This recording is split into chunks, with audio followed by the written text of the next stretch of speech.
That's right. That's Bob and Buzz, right? Excellent. Good evening, everyone. Welcome to the Northborough Select Board meeting of July 6, 2023. I will call us to order at 5:01 p.m. in person at Northborough Town Hall. Here for obviously a very, very special occasion. Probably the biggest, most important job a select board can do is choose its town administrator, and that's what we're hoping to do tonight. First on our agenda, I'll note we are being recorded, and I will note that for anybody in the audience, if you want to watch us online after you go home and get bored of the meeting or anything like that, you can go to the cable department website or page on the town website, or I suspect it's on YouTube if you search for Northborough Cable. I'm getting a nod from our recording person, so yes, good.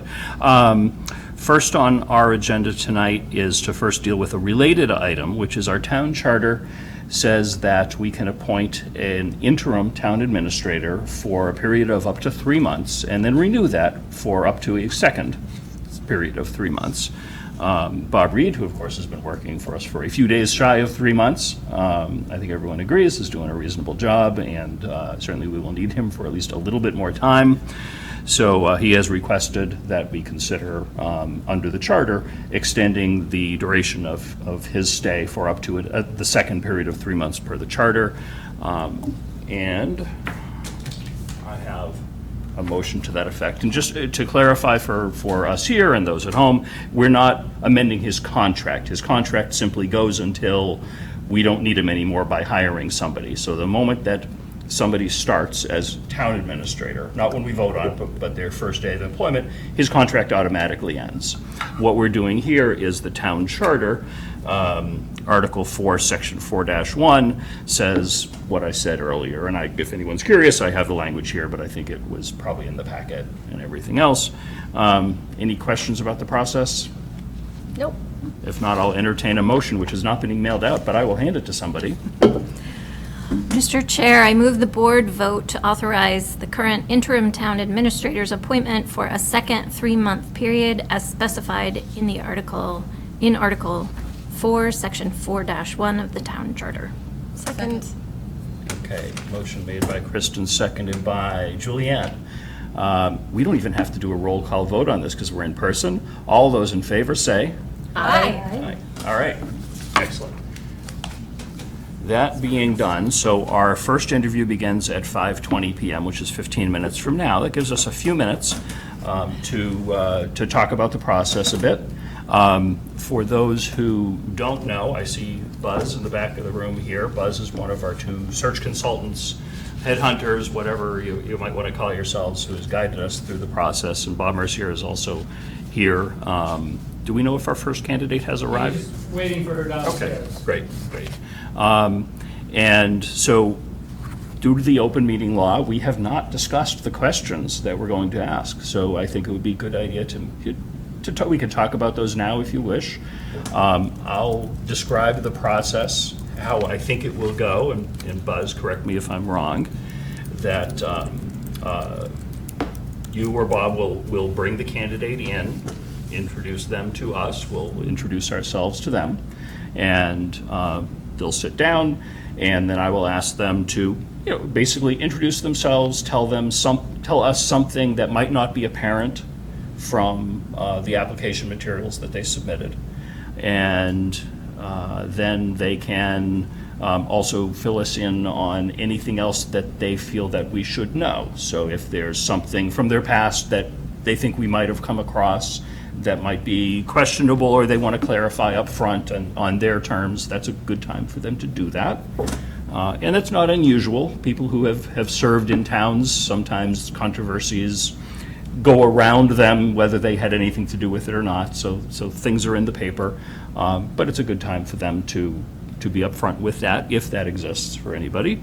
And then we'll just, I think, go down in order in a loop of asking questions. So the first question, Kristen, I'll give it to you. Okay. And then we'll go to Laura, and then Julianne, and Lisa, and we'll loop around.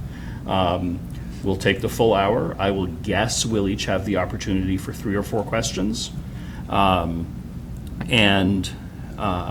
then as time winds down, I will close out the question process, and I will turn it over to the candidate and say, that concludes our questions. Do you have any questions for us? And thank them for coming in and allow them to give a closing statement or anything else they want.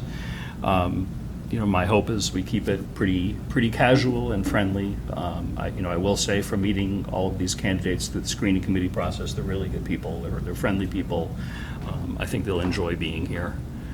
And that's about it. So we won't discuss the candidates between each. We just simply prepare for the next one. And then after all 3 interviews are concluded, then we will start to talk about the process and start to talk about how we, try to go ahead and select somebody. There's a motion that Bob and Buzz have prepared that was in our packet. I think everybody's seen that. And that's a conditional offer of employment. And what that means for folks in the audience and at home and the board, although you've already read it, is that kicks off 2 parallel tracks. It doesn't guarantee that that person is our administrator. It doesn't set a start date. What it says is, 1, that we want to start to negotiate a contract, and Bob Reed has volunteered to help us with that process. And separate from that, but simultaneous, Bob Mercier and Buzz from MRI will do a very detailed background check. So a credit report, Corey, all those sorts of things that they do in detail to make sure there isn't anything that we should know about. And if there is something that they find, they will let us know, and then we will discuss it and make decisions accordingly. And if everything goes well, then we execute a contract, hopefully within a couple of weeks. And a question I get from a lot of people is, when do they start? When do they start? And we don't know, because it, to a great extent, depends on how much notice they need to give any current employer, and that's going to vary by the candidate. We'll figure that in. Any questions on the process? You may have said this and I missed it, Sure. but they're staggered, so do we have a 10-minute break Yes. between? Yep. Yes. Kinda Yeah, sorry. Stretch and Yeah, exactly, and that's take a to, deep breath, get a drink of water, whatever. exactly. Okay. Whatever you need to do, have some water, have a snack, go for a walk. As long as you're back here by when things start up again. It also provides some flexibility so that the gavel doesn't go down right at the hour mark. If we're in the middle of a good discussion with one of the candidates and it goes to hour 5, that's okay. Okay. Yeah. I have a question. Do we have any input into the contract? Yes, absolutely. The contract is with the board. So my suggestion would be to email any ideas about the contract to Bob Reed, and say, you could refer to the last contract we had with our last administrator or not. Doesn't really matter. Just, if there's a particular language that you think would be a good idea, suggest that. He has a lot of experience negotiating these contracts. He'll be able to respond to you and say, yeah, I think they'll agree to this, or there's no way, and some of them, he'll have the discussion with the selected candidate. Okay. And try to get things sorted out. But it's not done until it will come back to us for a board vote. Anything I've left out? No, I think you should understand that there's a motion that I gave you. It's a tentative offer of employment, and it's conditioned on 2 things. 1, successful negotiation of a contract, right, which is a very public document, and you folks have a lot of input in that. So that's number 1. The second thing is an acceptable background investigation. MRI, we have folks that do that and do nothing but that, and that will come back to you. It'll take about 2 weeks, maybe 2.5 weeks, having in mind it's summertime, and our investigators would be contacting their community, their previous community, and the previous community. They'll talk to perhaps people on the Board of Selectmen or Select Board members, could talk to police chiefs, retired police chiefs in those communities, department heads, obviously, we will ask the candidate for their list of references. And for those of you who ever checked references, that's a great place to start, but you go deeper. and our people will dig deeper. They may not contact all of their references, they'll probably contact the second or third tier down. What are the references gonna say? Of course, they're gonna say they're wonderful people and that they can, so we're looking for, sort of the story behind the story on them, on everything about them. And so you'll get the good, the bad, and the ugly. And we've had candidates that have had issues in the past, and you'll find out about it. It could be a failed business that perhaps they were involved in previously, or and you'll find out quite a bit about them, and it's confidential, just for you five only, and the candidate. It's not a public document, your eyes only, the candidate's eyes, and then after you review it, goes into their personnel file forever and ever and ever. It's, Mitch, Yes. Unfortunately, it's that time of the year. Yeah, This is Courtney. okay, She says she's hit some traffic she didn't expect. okay, Estimated ETA between 5:20 and 5:25. okay. So Good to know. maybe That- 5 minutes. Also a reason that we add a little buffer between the candidates. I think that's all right. Does anyone want to do a song and dance or anything No, like I that? have another question. Yes, of course.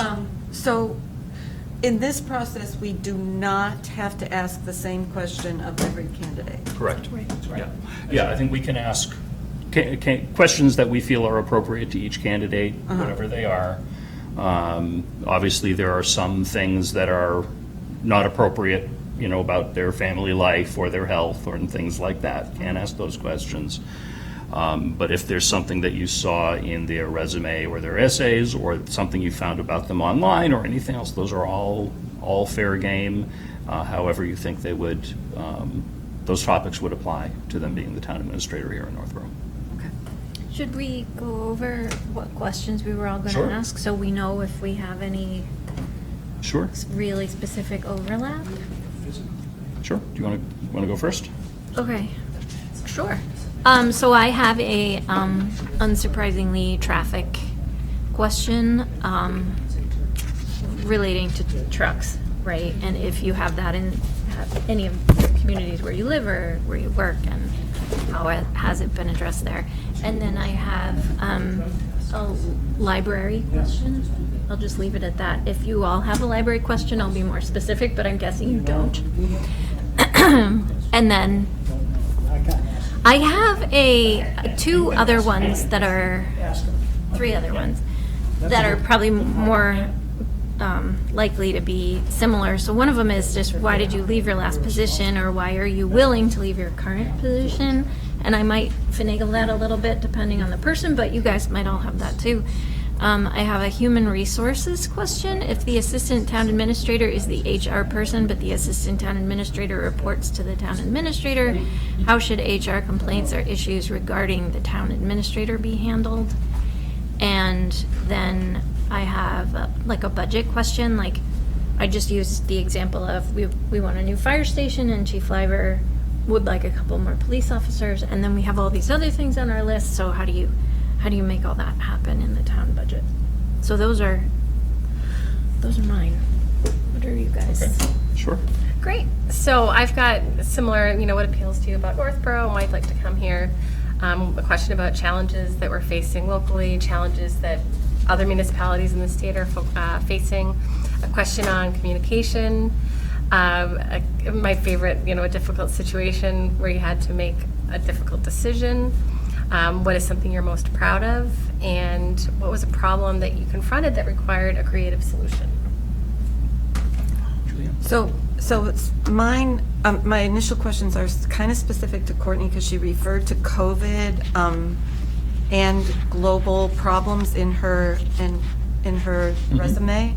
So one thing I was going to ask her is about the changes that we've seen in business and work and everything with COVID, and what are some of the things that are for the better, and also how do we move forward, especially in light of our implementation plan.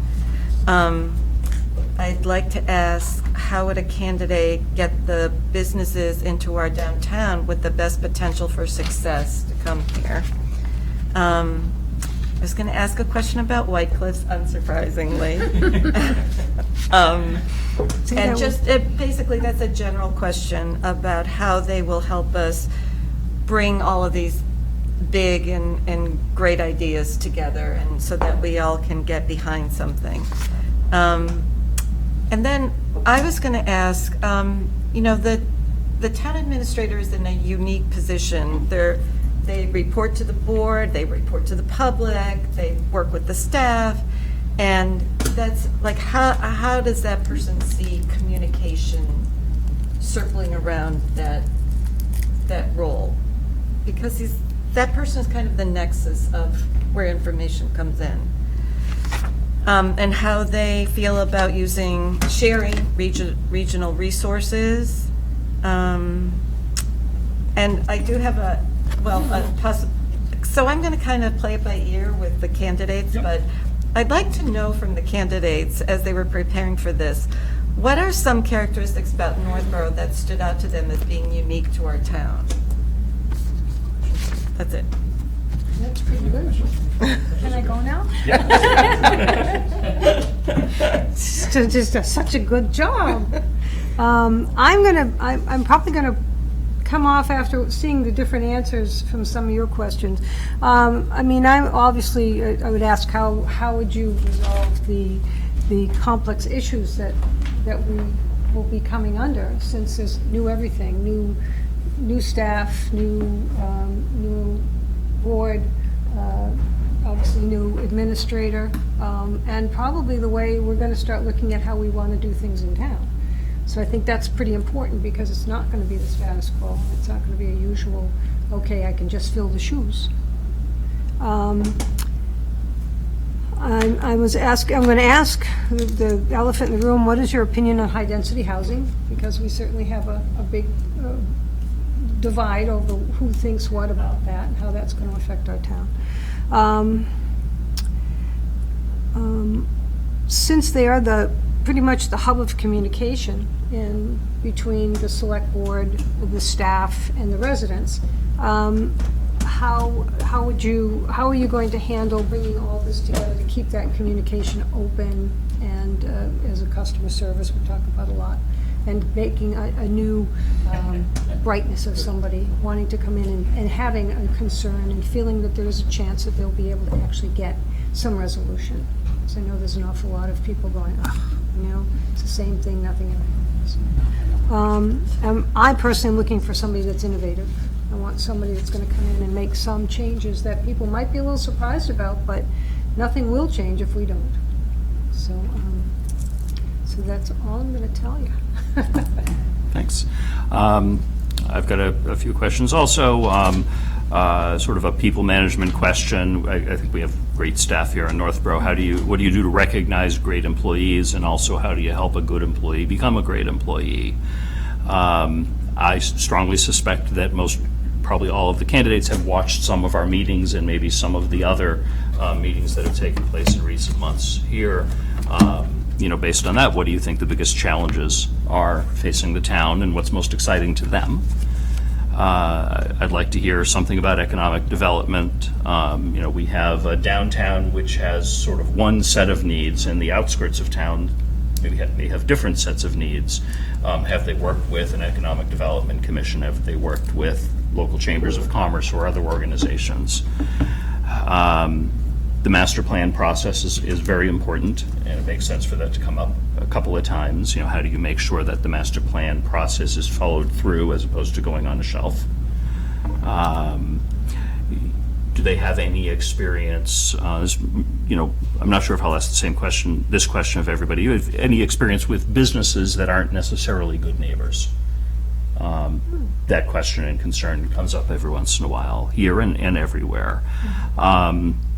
Very interested in citizen engagement. Does this person, as a town administrator, have an open door policy that citizens, not us, but citizens can just come in and ask a question if they have a question, or do they insist on making appointments and things like that? And also transparency in local government. How do they see that working in a municipal setting, and how is that changing over time? a question of regionalization, such as also economic development, utilizing some efforts with nearby towns, whether it be for health issues or mental health issues, for animal control and things like that. What's their experience there? And if something isn't offered at the beginning, and I think it might need to be, explain any information, either positive or negative, that we might find online when searching for you. Those are the questions that I've prepared, and I'll sort of pick and choose, as I think we all should, with the candidate and follow up from prior questions and answers and everything else. I think we've got a really good set of questions. I think there's a really good value in us working on them independently as opposed to together, because we all have. They're all pretty different. Yeah. Yeah. But I feel like we have too many questions for 1 hour. Yeah. So Yes. maybe prioritize your questions for each candidate. So, Yeah. I mean, Yeah, my guess is that we'll probably have time for 3 or 4 questions for each of us, based on the screening committee interviews, which were also an hour long. It will vary, yeah, so pick, and they don't have to be the same order. Bob Reed, wasn't it? I think he just walked in. Okay. I thought he wasn't going to be here. Yeah, he was here earlier and planning to go home. Maybe he forgot something. Or just decided to stay the night, I don't know. It's a cool place. Do we know if our first candidate is here yet? Excellent. She just got here. Okay. Do you want to give her a minute to relax, or? She was stressed in traffic. Yep. Oh, I can totally appreciate that. If she wants to de-stress in our beautiful hallway for a moment or two, That's what I said. she can get we've got some water in there if you want to give something to her. Like me. You ready? We ready? All right. Chairman and members, this is Courtney Friedland. You want to say hi? Absolutely. Be careful. Be careful, there's a wire that goes across there. Don't trip first. Sorry, my Good to hands see are you cold. again. I had the AC on. Hi, Courtney. Nice to meet you. Hi, so nice to meet you. Hi, glad to make it here safely. Yeah, welcome. Nice to meet you. So Courtney is currently the Assistant Town Administrator in Webster, Massachusetts, down the road a bit from you folks. She's been in that community for 13 years or so? Yes. 13, 14 Yep. years? She's enthusiastic, you'll hear it, and she's very glad she's a finalist. She is in no other search. Great. Thanks, Bob. Welcome, Courtney. Thank you for dealing with the stress of traffic. He was working all day. I was like, Yeah, that's totally understandable. It's not a problem. Welcome to Northborough. It's good to see you again. Thank you. I was, of course, on the screening committee, so we had the chance to meet in that setting. Again, my name is Mitch Cohen. I chair the Northborough Select Board. I'll ask you to briefly introduce yourself, tell us something interesting about yourself that might not be in the application documents, and if there's anything that you feel that we need to know about you or should know about you that isn't apparent in there, this is a good time to tell us about that.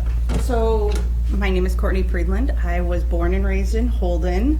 I went to Wachusett Regional High School. I went to Becker College and I graduated with legal studies from there. And then I got my 2 master's degrees. I was interested in local government right away. I started in the town of Southbridge as an intern, and then they took me on full-time. So I had the pleasure of working there. And then I transferred over, or I moved over to Webster, and I've been there ever since. I have 2 children, 20 years old, she's in college, double majored in criminal justice and psychology at Worcester State. And then my son is 14 years old, he's gonna be 15, he keeps reminding me, in August. And he plays baseball, so every weekend we're doing baseball weekends because he plays for the Junior Blue Sox. So I'm a very, when growing up in Holden, we had a very small town. We did a lot of festivals, and when I saw this posting, and I know this town, it's a very nice town that I related to very well. I think I said at the screening committee, I'm not in any other searches because I want to make sure that I'm going to be right for the community and the community is going to be right for me. I want to make sure that I can bring something to the community and make sure that I use the word home because that's how I feel in Webster is for the last 14 years, it's been my home. I built bonds and I was able to have a family with the personnel, residents. You know, I'm asking them how their day was. I'm asking them how their children are doing, and I see their children grow. And I think that when I saw this job posting and to take the next step forward, the next chapter in my life, I think that this community, this town, the personnel that works here I could be that for them and they could be that for me. Thank you very much. We're going to go, similar to the screening committee process, we're going to go in a little bit of a loop until we run out of time. Kristen. Well, nice to meet you, Courtney. Yeah, I'm Kristen, and I used to live in Holden. Not for a super long time, but I lived there for about 4 years. I lived in Jefferson on High Street, That's so right where near my the high mom school. lives in the complexes now in Jefferson, where the golf course, the I yellow. haven't been there in a long time, so they probably weren't there when I was there. My kids were little Jefferson then, and is the little small Yeah. community, and Yeah. so yeah. yeah, and it was right near the high school. Yeah. So I know what you mean about Holden being a lovely little town, and I can say that I feel like Northborough isn't that different, except it's a little easier to get to places east Yeah. from here. Yep. So it's a little more centrally located. And part of the reason that it's centrally located makes it interesting to warehouses. So I live on the corner of Bartlett Street and another street, and Bartlett Street is where we have our Amazon warehouse and one of our FedEx warehouses. So my question is, how have you helped your town deal with traffic and road safety issues and problems due to increased traffic in that area, if you have?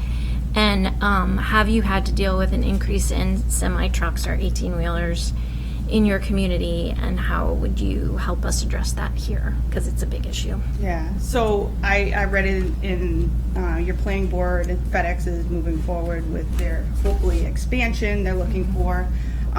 Webster is kind of similar in which you have these big facilities. We have Goya up on Cudworth Road, and then we also have Jeffco, which a lot of the trucks GPS makes them go through residential neighborhoods. You guys have a Jake break that you just passed. We also did the same thing, trying to protect its residents and the small community aspect of the living that people come to enjoy. So it is a balance. I mentioned before, we do have an economic development committee in Webster that we formed, and it has places at the seats for business owners and residents, and it helps just like push off ideas off of people. And I think that there's a fine balance between making sure that your business base stays strong, but you make sure that your residents want to continue living in town, and so it's a good balance you need to provide them. Access pedestrian, I know you guys just did also a study on your curbs and your sidewalks and pedestrian access, and making sure that you want, that's a big thing here, is that the traffic and the safety of your residents. I know that someone just posted today they tried crossing the road on Facebook and that they were almost hit. So there is a big need to look at those things and making sure that these big facilities are active partners in the town, and making sure that their trucks are being vigilant, their truck drivers, they're putting memos out to their drivers to make sure that, hey, this is maybe not a good time to drive through town. It's making sure that you have those contacts with those big businesses in town and making sure you have a good partnership with them. Great, yeah, thanks. Thank you. I'm Laura. It's nice to meet you. Thank you for coming. I really enjoyed your responses to the questions. It was a nice opportunity to get to know you on paper. It's nice to see you in real life. Yes, it's nice to watch the videos and meet you guys in person, because watching the Selectmen's videos and you think I know you. It's nice to be in person, though. I Yes. agree. So my question is a little bit different. Can you tell me about something that you're most proud of in your role at Webster? So what I'm proud of the most is kind of being the constant pillar for for the employees and the residents. We've had a lot of turnover in the town administrator position, and I think that when the employees and the residents come to the town hall, they see a familiar face, and it means a lot. It means a lot for people to be able to come in and know that there's an open door for someone to talk to, and it's an ear to listen to. Employees, like I said, we're family, so when something's going on, you know, we can deal with it. And my biggest accomplishment is making sure that, you know, the residents feel secure and the employees feel secure. When we had our interim town administrator and we had our first department head, I said, these are the best employees. These employees are the biggest asset here in town, and we're family. They do an amazing job, and I can't stress that enough. And talking to some of your employees, besides the ones that you stole from Webster, they're fantastic employees. Scott, came from Webster. Your senior center director, Kendra, she was in Webster. You have fantastic employees, so they're amazing. Thank you. So, Courtney, nice to see you. You wrote something interesting in your resume and your answers to the question, and it was the town administrator needs to be financially conservative throughout the next couple of years to get through the downfall of the COVID-19 pandemic. And I think consciously or unconsciously, we're all aware that there's a lot of changes that occurred as a result of the pandemic. Some good, some that we hope we get back to our previous norm. But so if you could get a little more specific with that, like what are some things that concern you or are changes that have been for the better as we move forward with especially in terms of our implementation plan? So I think the best thing that happened is some of these towns, we saw extra money for infrastructure. We got, ARPA money, CARES money, and that was fantastic. We actually, Webster, we put it in for water, sewer, and a lot of projects, a lot of road work we got done. But that money's not going to always be there. That's why I'm saying to get over this hurdle, this is not the cash windfall that we're going to expect every single year. We got to be strategic. We got to make sure that we're going out for grants. We're looking at different alternatives of funding. Still, even though we have $1.5 million of surplus in free cash, we can go out and we can get those grants still. We can get a safer grant for the fire department. We can look for funding alternatives. We also found out with COVID that we also need a different way of thinking in that we need to, when the town hall shut down, we had to think of alternatives. How are we going to reach the public? What forms of communication there are? Now that we're meeting virtually, are we still getting that contact with the public that we need? So I think that besides financially, we also got to change our mind frame and be adaptable to different approaches with the community. How are we going to get connected to them? How are we going to hear their voices? That also, needs to change. I know we worked a lot on our website. We put a lot more content on our website because people couldn't come to the town hall and get that information. So how are we going to reach out to the community more? I know you guys had a Be Well. I just heard raving things about the Board of Health agent here, and she has done amazing things. And I think a lot of mental health in towns, employees, it's very important. So I think the mind, having gone through COVID and still coming out of it, there's a lot of things that we need to look at, not just financially, but the way that we communicate in the mental health of our residents and our employees. Thank you. Well, hello there. Nice to meet you, Lisa. Nice to meet you. There's a lot of questions right now about high-density housing and the need for high-density housing in each town. Certainly, they're trying to move it out into the smaller suburbs. What is your opinion on how that will work, and if it does work? And would you consider, or do you consider as well, how the residents want to react to that, as opposed to just how the trends are coming in by the state and such? Your master plan kind of laid it out and said that you guys would, benefit from more housing here in town. I know you guys were just presented for Metro West a proposal for the White Cliff. And I know that you guys have said, let's get a facilitator, let's see how much this is going to cost to restore it. And I think that it's a smart idea because at this time, really seniors are struggling financially. And I know that when you guys had questions and you guys asked them back, you said a lot of it had to do with how is this going to impact our school system with the children, and is this going to be geared towards seniors? And I think that looking at senior housing is really a priority right now. And that project right there, that'd be perfect for a senior housing 55 and older. In Webster, we just went through that. So our town hall is connected to our old school, an old Bartlett High School, and we renovated that to a 55 and older, and we were able to get state grants and declare it historical. So I think that there's ways to look at, what we can do in the community to raise the housing for the much needed population, which I believe is the senior housing. Having it pushed on the town, you need to push back a little bit, especially when it's going to impact your services here in town, the school system. People need to understand that bringing housing into town affects all aspects. What is it going to, how is that going to affect the Board of Health and the building? It's going to put more stress. So you need to have someone that's able to push back and say, hey, we're not going to have this kind of housing. Let's look at this affordable housing. Thanks. You've obviously watched some of our recent meetings. What, from your perspective, from what you've seen in meetings and read online or anything else, what do you think the biggest challenges are that are facing Northborough right now, and what's most exciting to you?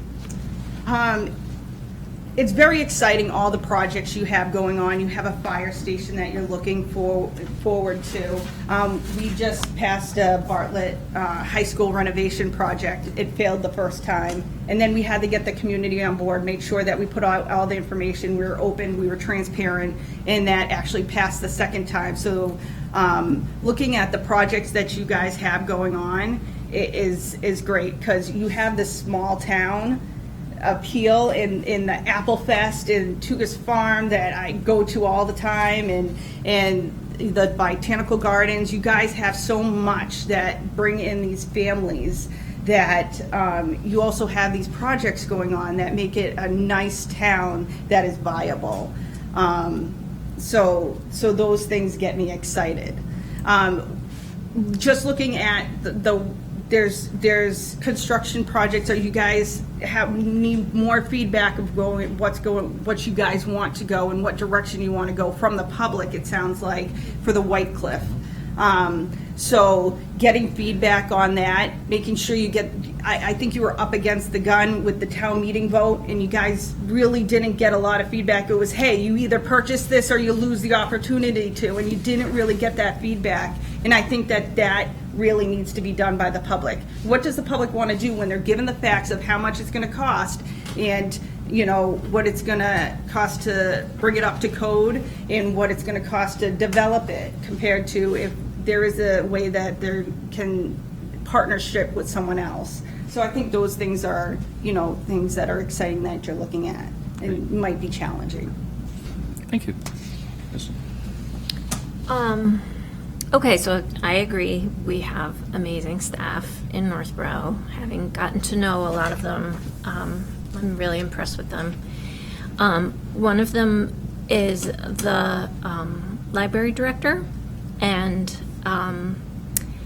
as it is a librarian's job to protect the freedom of everyone to read in this climate of book banning, how would you advocate for your library director and her staff to defend intellectual freedom and inclusivity in the face of challenges to books and or event programming that they're putting on at the library? I'm not sure if you guys have been following the news, but our partner, our sister brother community, Dudley, just is making huge cuts, and they actually just put out that they're cutting their library. budget to zero, and they are going to decertify. And I think that's just a injustice for your public, for the children in that public, because it just doesn't allow them to go to the library in their town, at libraries in the whole network. You guys have, and I had the privilege of being on the screening committee, had a member of the diversity inclusion committee, and making that a permanent committee, working with the library director, making sure that you're giving all these options. When there was all these protests going on, Webster police embraced it. We allowed them to have a peaceful protest in front of the town hall. Making sure that every voice is heard, the library making sure that, you know, she's given the funds to make sure that she has the books necessary, and that the funding just doesn't come from the state, it also comes from the town side too, and making sure that, you know, she's getting all the materials. It's not just books, the computer access, and all the documentation, whether it's CDs or video games, or, you know, all the material that she needs, the programming that she can put on too. And I love that the senior center is also involved in that too, and they do a lot of diversity and a lot of education on that too. But definitely the library is one of the most important things in the town. Okay, thanks. Thank you. So one of the comments that I love that you've made is about the different groups, the residents, the staff, Yeah. the boards. What are some of the tools that you'd use in a communication strategy to really help keep everybody, just your communication strategy? So I love face-to-face. I'm an open door policy. Anyone can come in and they can see me, they can call me. I have my phone all the time on the weekends, and they don't mind calling, and I don't mind that they call, because that's what I'm there for. In Webster, like I said, anyone and everyone comes in and they say hi, and we know each other, and that's exactly what I want to do here. But there's so many levels of different communication. Like I said, I love face-to-face. I love going out there in the public. You can go to different events. You can go to the local coffee shop. You can go to, you know, have lunch somewhere, and it's being diverse within the community. You guys have Code Red.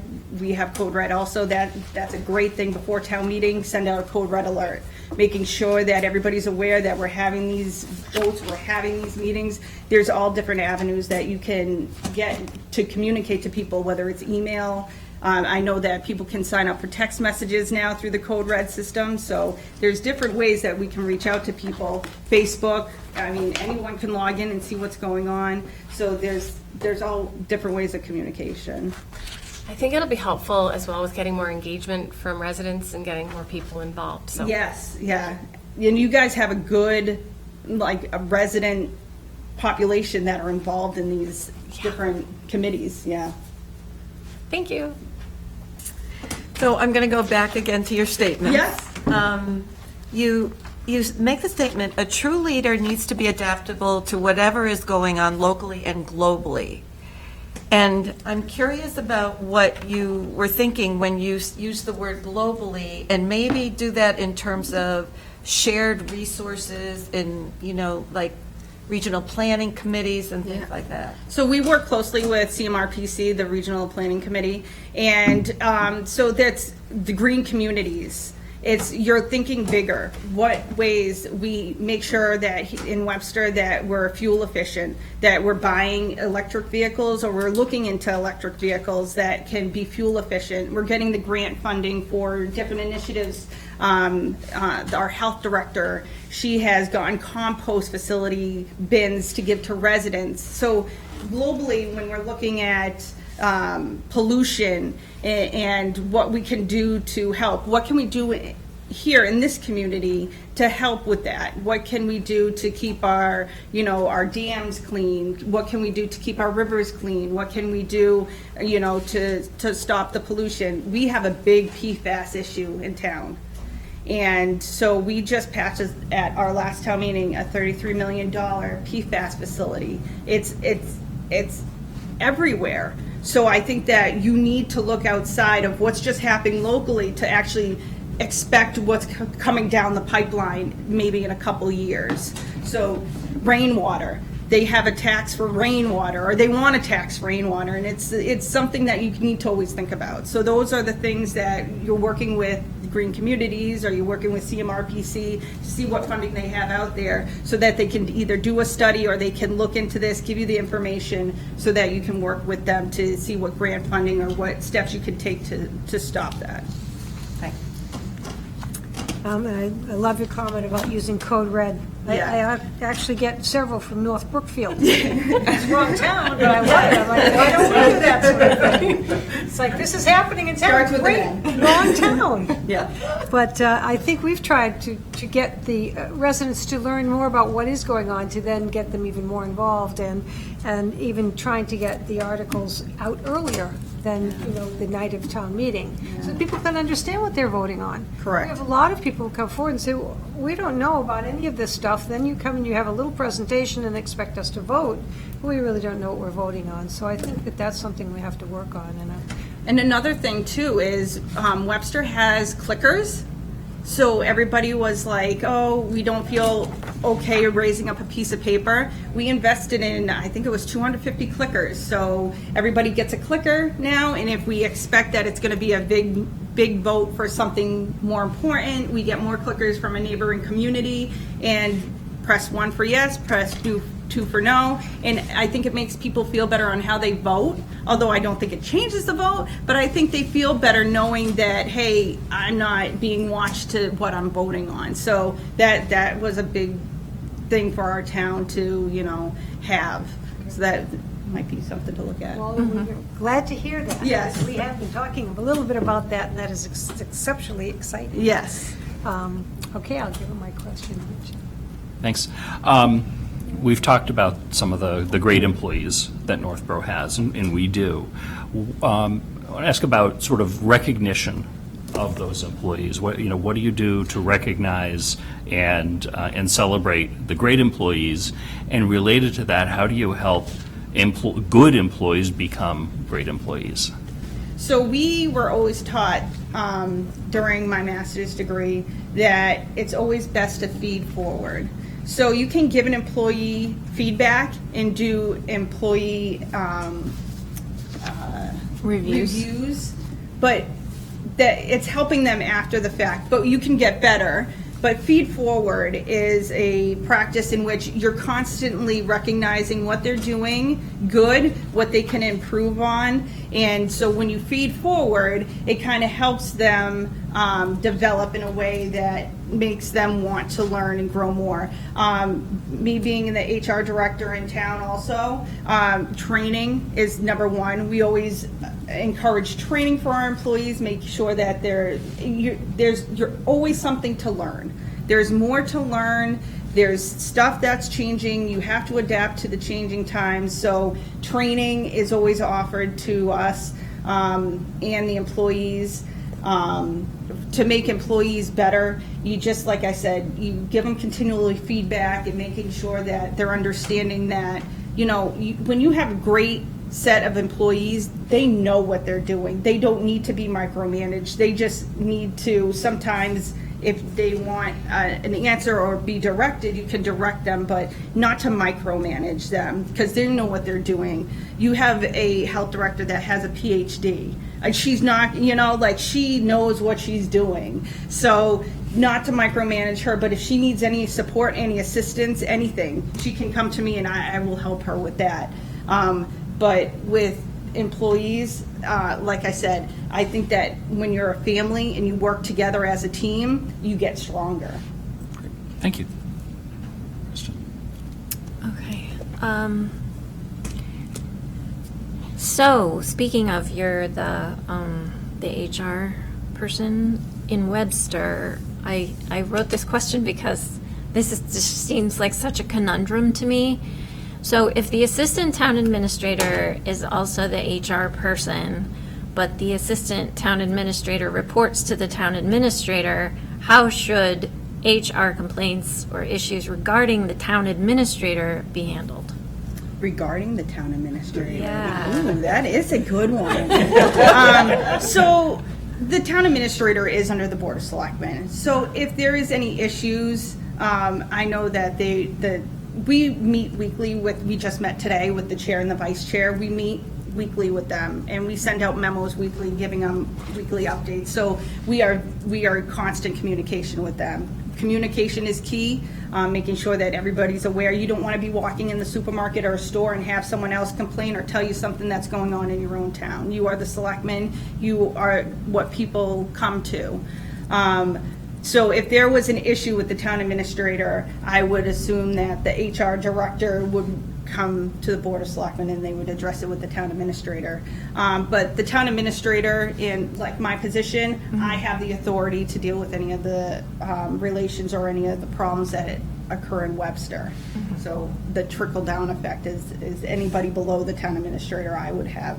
But the Board of Selectmen, if there was an issue. So you would go to the board? Yeah. Okay, thanks. Thank you. I know you talked earlier about the impact of the rising tax rates. I loved your comment in the essay question about the Economic Development Committee. Yeah. Can you talk to us a little bit about how that's possibly helped offset some of the tax burden on the community of Webster? So the Economic Development Committee actually works with the businesses and the residents, and they kind of develop. We actually devoted some of the CARES money to helping some of the storefronts. So that has helped because people want to come down to our main street. We've helped with a rent. We've helped with the facade program, new signage. If they've done improvements to the building, we've helped with that. So I think that the Economic Development Committee was able to get more businesses to be interested in town.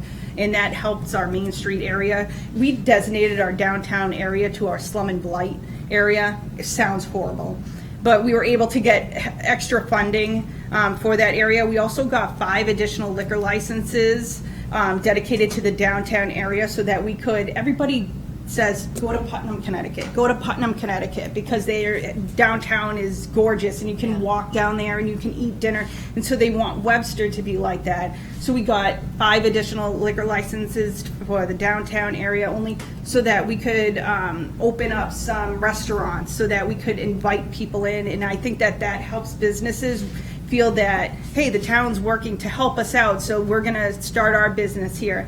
And we also, which is, I'm not sure if you ever had the opportunity, but we had some nice murals, old school murals painted on buildings, and we actually just paid from the ARPA funds to have one of our Coke signs redone. And it looks gorgeous. And I think that just knowing that businesses see that the town's invested in them, they'll come. They want to come. They want to be here in town. Thank you. So this is a little different angle here. How do you envision technology advances in 5 to 10 years, and how would they impact municipal government? Scary, because I tell you, we had a meeting today in which our IT director said, listen, we can't get insurance on the town because we don't have 2-factor authentication. So he's actually looking into these doggles that he now has. So I think that technology is advancing. And with that, we also need to look at IT security here. So Munis right now for us is actually not in the cloud, so we're on a very later version. So we actually have an upgrade coming up in the late August to go up 2 versions of Munis because we're so far behind. But I think that technology is going to advance. That's why we're looking at, when you're looking at communications, you're looking at different ways to communicate to people because they're always on their phones. They're getting rid of their landline phones. So we're looking at that aspect of it, but we're also looking at security aspect of it, making sure our content is secure. People are coming to your website and they're putting bots on your website trying to hack your website. So making sure that your website is secure, the content that we're putting on is secure. So those are 2 aspects of, IT that we're looking at. The advancement of IT and making sure that we have the equipment necessary, that we're making progress and staying up to date on our, our equipment here in the town hall, making sure that computers are available for residents that come in, that they want to pull a permit, they can go on the computer. But we also got to look at the the security aspect of it too, and making sure that we're, being secure with our IT and making sure our systems are not being hacked. Okay, so this is probably a little bit easier question for you. Knowing that this is a new chapter for you and probably for all of us, how do you feel about relocating to be closer to us? Or have you thought that already? And So I am actually 17 minutes away. oh, wow. So I live in Auburn. So it is right down the road. My son's actually played, he's a freshman JV. He's played you guys throughout the season. Who would you root for? You don't need to answer that. I think Auburn was undefeated, but no, it was great. It's a great ride, and it's great to go through the town. I would be out driving around during the day, during the weekends anyways, around town here. Like I said, my son does baseball. He's around and he goes to all these different baseball fields. But having the commute from Auburn to here, it's 17 minutes. It's very, very close. I know you guys we had a residency requirement in Webster too. And so John McAuliffe, when I first came, he bought a house in Auburn. Our second town administrator, Doug Willardson, they gave him a 15-mile radius. So he lived in Grafton. So his commute was fairly the same amount. It was fairly easy to come to if there was an emergency or any kind. It was, 15, 20-minute drive. And then Richard LaFond, who we have now, is actually an hour and a half away. So, but he's always, I cannot say, he is always there. When you're dedicated to a town and that's your second home, you're there all the time. So you don't have to worry about the times that they're putting in. They're going to be there all the time, and that's what I plan on doing here. Question about citizen engagement. For members of the public who want to come in and talk to you, whether it be to ask a question or pitch an idea, do you see yourself more of having an open door policy to the public, or do you want people to make appointments to talk to you? And then also related to citizens, tell us a little bit about your thoughts on transparency in local government. So I have an open door. Anyone can come in, anyone can call, unless I'm in a meeting and I give them a call right back. I think it's important. I think everybody needs to be heard. If it needs to go to another department and we need to find out some more information, then we can do that. But that's what residents want. That's what they're looking for. That they want to make sure that they're being heard. So the engagement part of people coming in, people calling, that is encouraged with me. They come in all the time in Webster, and I'm always there, and I'm there to answer questions. And if I don't have the answer, I'll get them the answer, and I'll get back to them within a couple of days with that answer, because they don't want to be waiting around, and they shouldn't have to. The second Transparency. Transparency, most important thing. I think that it just cuts down on all of the stuff that you see on Facebook. We've had a time in which we had a town administrator that was, give them the bare minimum. Right before town meeting, let's give them the warrant. No, we have a guide that we publish at least 2 weeks before, and we make sure they have the warrant, they have the motion, they have background. So we want to make sure that they have all the information before time to make a conscious decision of what they're voting on at town meeting. Same thing with the website, making sure that all your content is up to date on your website, making sure that you're transparent about it. It's public. If someone comes in and requests it, and it's on paper, it's public anyway. So why not just put it online, and it saves, all the stress of having someone have to request it or someone go online and say, hey, this is suspicious. So I think that with Doug Willardson, we learned that let's put everything online. And if you go and look at our town planner page and our zoning, we have everything that you could imagine on there for every single property that is on their agenda, because it is just something that I find important and that the public finds important, because they want to go there, they want to find what they're looking for, and they want to know the information. And they have access to it. It's public information, so why not just put it out there? So I agree, open and transparent government is key. Thank you. So that made me think of another question. Yeah. So I'm going to abandon my other planned questions because you pretty much already covered them anyway. And just say, so we have maybe 100 to 150 people. If we have a really big ticket item, we'll have 200 people show up at town meeting. But mostly we don't have as many people as we think should show up at town meeting. And so we all pressure our own friends and family to come, but like my kids all have to come. They're all over, two out of three of them are over 18. They have to be there, come hell or high water.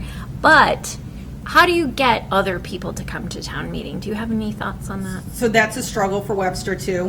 We actually have a requirement of 67. And it's a struggle to get that. We're calling police officers to come in to make that quorum sometimes. It is bad. So we started ramping up. We started with signboards, making sure we have spots for the signboards in 2 spots in town that is highly traveled.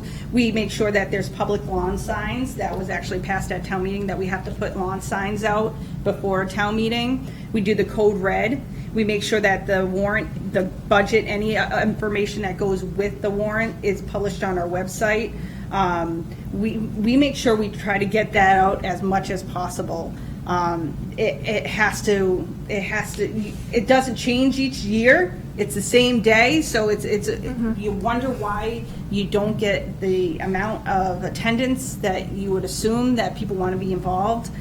So it's trying to get people engaged, trying to make sure that they know what's going on, and it's just the outreach, whether it's the senior center, the library, making sure you're out there, you're making sure people coming to town meeting, because it is important. Maybe they feel more comfortable if there are clickers, because then they wouldn't feel that way of, oh, if I go to town meeting and if I would vote a certain way, someone's going to look over and see how I'm voting. So I like I said, clickers, we tried daycare.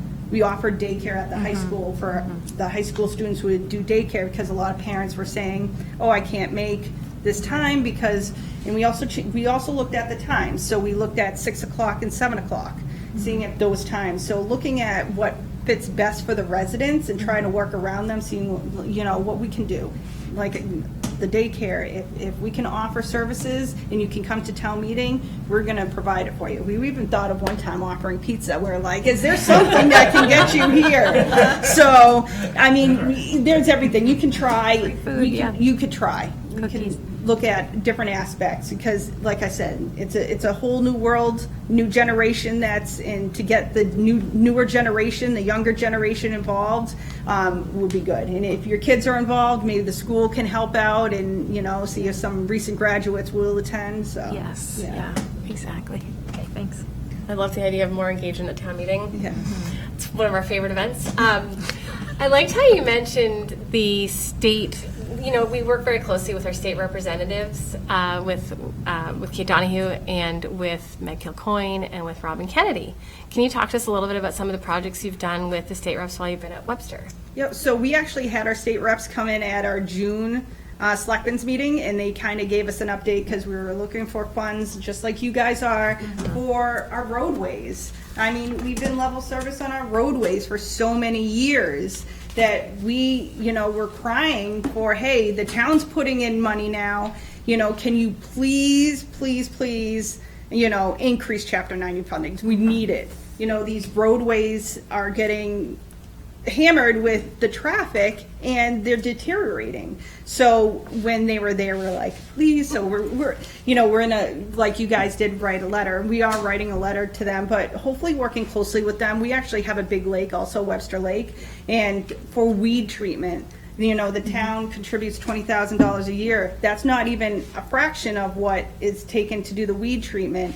And so it's working very closely with them to making sure that they're being the cheerleaders for you, and making sure that they're sticking up for the town, and making sure that they're going after funding and filing bills on your behalf. And hopefully, for the fire station, they can find funding somewhere that, in making sure that the partnership is there to where they feel that they can come to you and you can go to them and say, hey, listen, we really need this. We are very fortunate in our community to have our rep Joe McKenna and Ryan Fatman. And I mean, they're there at the legislative breakfast. They're there, like I said, at a selectmen's meeting, and they're giving updates on what, this is what this bill is. We're looking at, our charter communications contract is up, and our we usually get a percentage from the users, but the users are going down. So now we're looking at, is there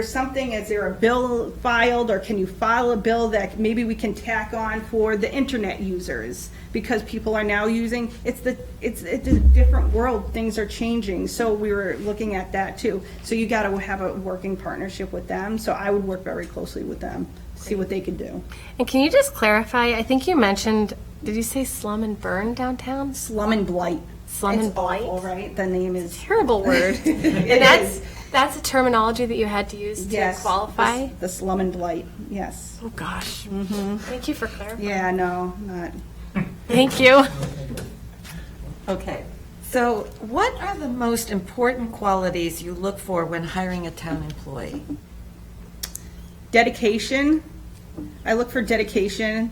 I look for making sure they're enthusiastic, because I want that in the town, to make sure that they're going to, be enthusiastic about the town, make sure they have passion about the town.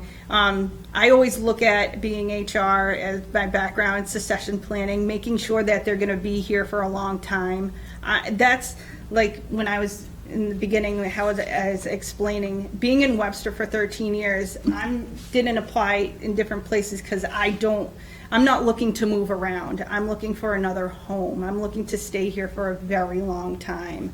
And I think that when looking at new employees, I think that you're trying to look at the same thing. You want to make sure that you're not having to retrain someone else in 5 months when they decide to get a job somewhere else. You want to see that passion that you have for the community. So that's when you're looking at employees, you're looking at that. Thank you. I'm very interested in somebody who's got a good mind for innovation. I think that's what we're going to have to start doing more of, to be able to get into the future with everything that's happening in the past.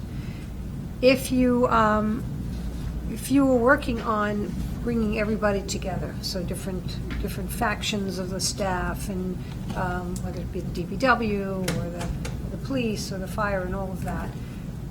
Right now, I think they're a little bit more in their own areas. And I think it would be a greater idea to bring everybody more together to be able to get a camaraderie instead of a competition. How would you go about doing that? It's the culture within.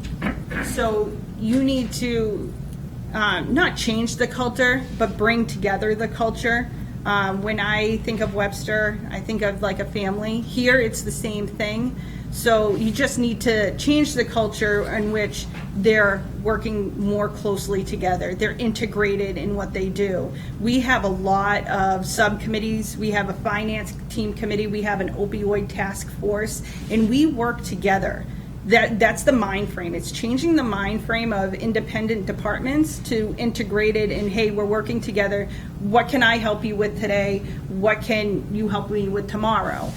So it's just changing that a little bit. Like I said, you guys know you have a great staff, but just knowing that and bringing them together so that they work more closely together and that everybody's on the same page, whether it's more department head meetings, whether it's smaller working groups. I think that bouncing ideas off of each other, different department heads, really helps. I think you get innovative ideas that way, different ways of thinking. I think that, having different gender, different ages, different perspectives really helps out getting the community involved. It really gives you different ideas and what people think about things. Thank you. A little bit about regionalization. Northborough is a reasonable sized town. We're able to do a lot ourselves, but sometimes it may be beneficial to work with a neighboring community or a number of neighboring communities on some issues. I'm curious as far as your experience with that, everything from health or mental health issues, economic development. Maybe there's a part of town that you could work together for something that would benefit better than each one individually working on, public safety, animal control, anything like that. Yeah, so I've seen the good, the bad, the ugly of regionalizing. So we just regionalize our veterans agent with Dudley. So that actually helps us out because when you have a population over a certain amount, you have to have a full-time director. And with budget constraints, it really, helps us out to share that veterans agent. So that actually worked out great. It's a great partnership that we have. Something that didn't work is that we tried a regional Board of Health agent with Dudley. Unfortunately, the needs of each community was just too much. You can't split someone's time between two communities, especially when a community needs a full-time health director. So that did not work out. We actually terminated that. So I think you really need to look at the town, really need to look at the needs and see, can we share that position? Is this something that can be shared? Is there something that we can benefit? Because that's the biggest thing, is what's best for this community. Not what's best for the neighboring community, but what's best for this community. Could we share something? Could a regional health nurse, we have a couple regional health nurse part of the grants that have been sparked due to COVID. So we have a health nurse and we have a local inspector, and she's part of a community town. That's gonna go away in a couple of years. Is it great right now? Yes, it is, but we gotta think about the future too. So I think that, like I said, knowing what your community needs are and knowing whether you can share those needs or whether you can benefit those needs are key. Thanks. Okay, so I'll make this one quick. So speaking of regionalizing, did you recently regionalize your dispatch? So we have a regional dispatch for a Yeah. while now, yeah. And is that working out okay? Are the police happy with it? Are the So fire? our director is phenomenal. Greg Linsky, you can't ask for a better director. He is phenomenal. He's the director of what? He is the director Of? for dispatch. Oh, okay, okay. Our challenge is getting other towns on board. Unfortunately, how the state gives out regional dispatch money is there's so much of it that if you regionalize with one town, which we did with Dudley, other towns also have incentives, like our neighboring Oxford. They were thinking about doing a regional dispatch in their own because they were given that money. So was Southbridge, our neighboring communities. So we've only have one partner. So you've got to make sure that when you're going to regionalize and it's going to make sense, that you're going to have a partnership with certain towns. So it has worked out for Webster, we're the host community, but we only have One Dudley, partner. one partner. Yeah. Because, and that seems to be the kind of thing where as the town administrator, you would have very serious conversations before you introduce something like that with the fire chief and the police chief, right? Yeah. Make sure it's what's best for the community. You have to make sure that's best for the community. You're taking on a lot, because you're not only taking on the workload, but you're taking on those employees also. So your services, so they are all coming on our health insurance. They're all on our liability insurance. It is a lot to think about. There's a big picture on that. So it is a lot. And like I said, there's money out there and it looks fantastic. Right. But when you get to that stage where you're given that money, who's going to now partner with you if there's extra money out there that's being given away? So Okay. definitely. Thank you. So my next question is about how the seniors make up, I think, a third of our population, but they also communicate a little bit differently. So can you talk to us about something that you've done to help get the seniors involved, to help make sure that they've got the resources that they need, just anything along those lines? So the seniors our senior center is actually connected to our town hall, so we get to see them every day, and they don't have the technology to reach out to them in a text message. But we have news flyers that we give out. We partner with the Elder Bus to try to help with transportation. I know that the Meals on Wheels, they come through the community, and we try to get outreach through them. The senior center director does a great job. They are a great community, and it's actually different departments. Like the police department makes sure that they build good, strong bonds with them. Same with our fire department. They come over and they pull the bingo balls because they want to make sure that if something happens, they can call. So something happened where there wasn't a senior that showed up for a couple days at the senior center, and they got worried, and so they wanted to put something in place where there was an outreach. Is there something to where if there's someone missing, there's someone can go check on them? So we started building a kind of community for seniors that will kind of check on each other and make sure that they're building the relations that they can with the police department and the fire department, and also EMS, that if something happens or if someone's worried, they'll go and check on them. So there's a commitment, there's a community aspect of the senior community, you know, that they really care about each other. Yes, I agree. Okay, how do you envision your working relationship between the town and the schools? So we have a great relationship with the schools. We always have. It's very important to have a great working relationship. You've seen some very recent communities like Dudley that have a falling out where the school says this is our budget, now this is it. They're not willing to work with you. So we actually have a great working relationship with the superintendent. I actually just sat on the superintendent search committee for our town. So like I said, we have a vested interest in the school department. We want to make sure that we know what's going on and they know what's going on with us, and that when it comes to budget time, that we're working together, because you can't cut the town side and take off for the school side, but we want to make sure that we're given a town that provides good education. So there's a balance there. So a good working relationship and common understanding of what these goals are is key. Okay. What do you think are the top challenges facing municipal officials today? What actions would you take to ensure that the town government is effectively prepared to face these challenges over the next 5 years? I think the biggest challenge is balancing the budget, balancing the community needs.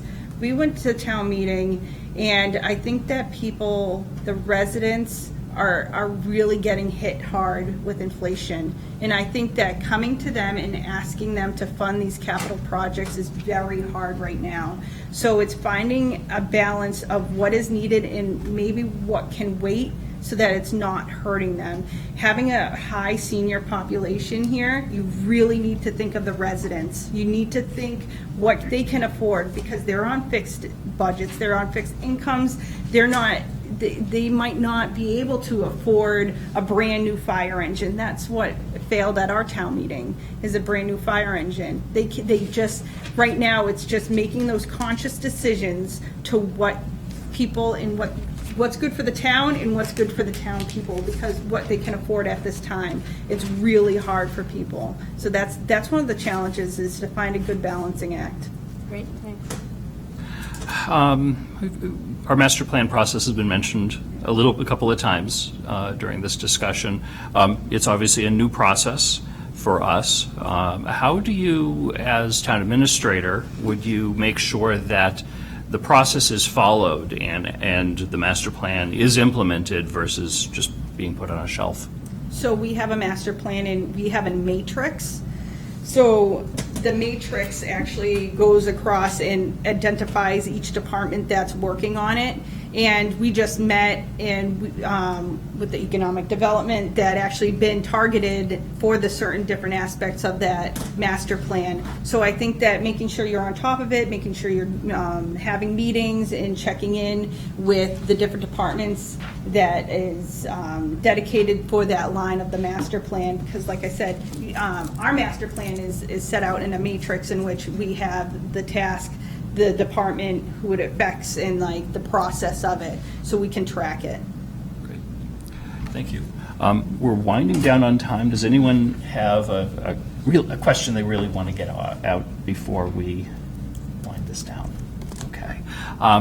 So as we're running out of time, I'll turn the tables and ask you, are there any questions you'd like to ask of us, or is there anything additional you'd like to share with us? I don't have any questions. I just want to say that you have a beautiful community. You have really, really great involved residents, and it's a privilege to be here tonight, and I thank you very much for your time. The one day that it's 90 degrees out, you guys, and it's not raining, you guys have to be here. It was like I'm coming here and I'm like, oh, this is the worst day.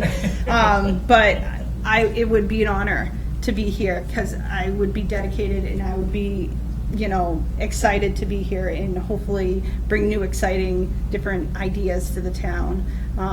Like I said, you guys have great staff, you have a great community, you have a great board, and I think that you just need someone to help facilitate moving forward. So thank you very much. Courtney, thank you very much for joining us tonight. Sure, and be careful that way. Thank you. It's so nice to meet you. Thank you. Thank you very much. It's a pleasure. Thank you. Yes, you do. It's just like a stands at a baseball game.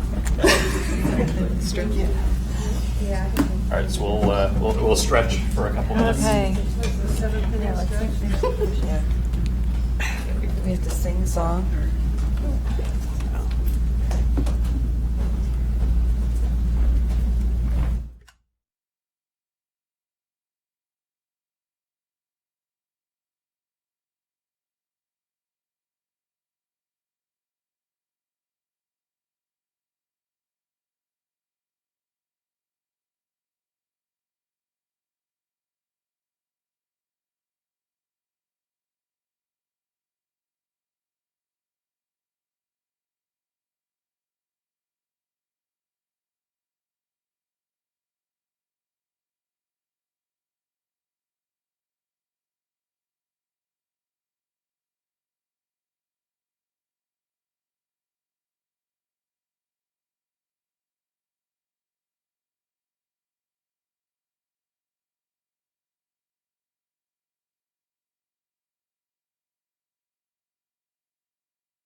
They might have gone right instead of left. That's very possible.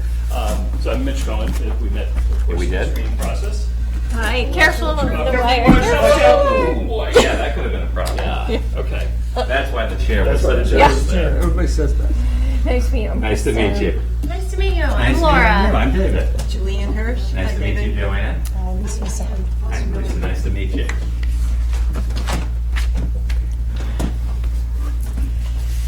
I won't touch the chair again. I promise. Great. That's all right. You passed the first test. Yeah. Excellent. Good. So again, my name is Mitch Cohen. I chair the select board here in Northborough. Welcome. And you and I had the opportunity to meet in the screening committee process, but I know you're new to the rest of our board. I'll ask you to introduce yourself, tell us a little bit about yourself, particularly something that might not be in your application documents, and if Okay. there is anything that you think we should know about yourself or about your employment history or anything else, this is a good time to introduce that. So, my name is David Genero. I live in Holden. I've been in municipal government since 1991. Came up through the ranks of finance, started out as a treasurer collector in Sturbridge. Back in the day, I had just gotten a master's degree. Before that, I was working in the supermarkets where I met my wife. We got married, and I said, I'm going to start, we're starting a family and all. Retail was not the way to go. So I went back to school, and I got hired pretty much without any background by a gentleman by the name of Kevin Walsh, who was the town administrator at Sturbridge. It was kind of funny. I went up that night, got introduced to the board. He had told me, I'm hiring you because I know your father, who was a town accountant in Southbridge for 25 years. And if you're half as good as he is, you'll do fine.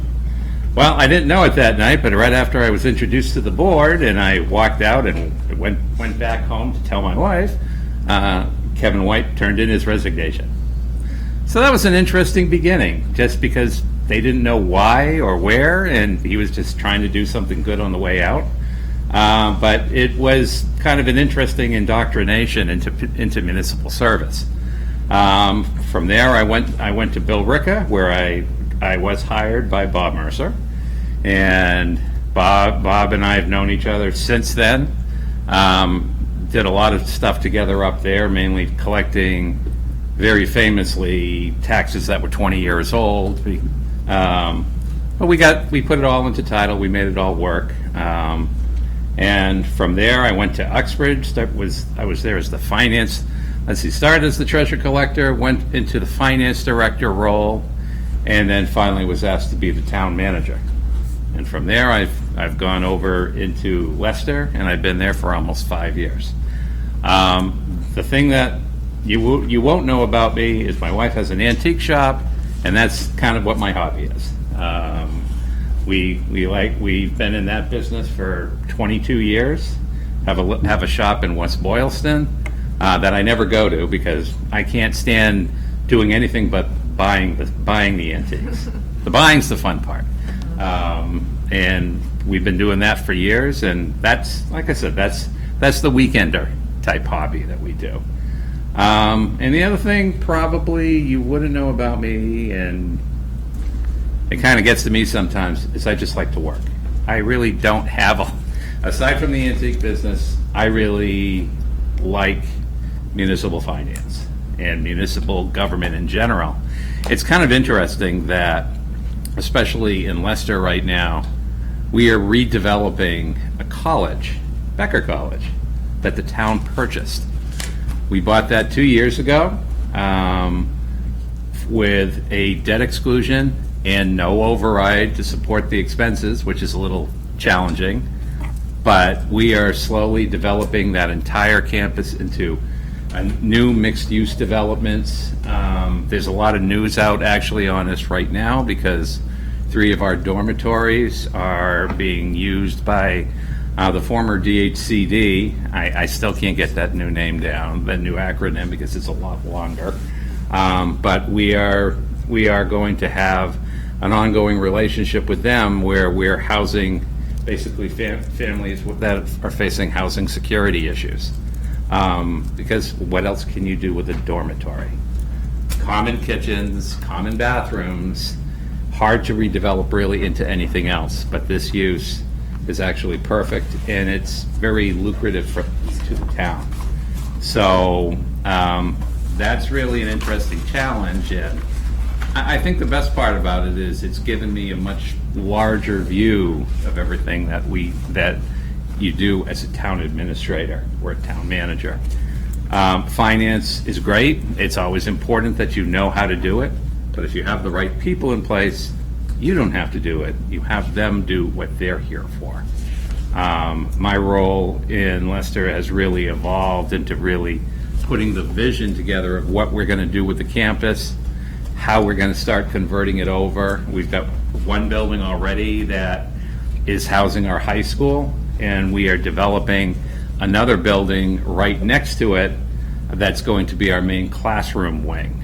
We'll have the first floor open by September, and we'll have the second floor next year. All being done with an extra $2 million that we put in the debt exclusion when we bought the campus. No MSBA, no other debt exclusion. We're doing it ourselves, and it's all working. So there's a lot of different challenges working for Leicester. We are challenged financially because of our location. Being right behind Worcester is a little difficult.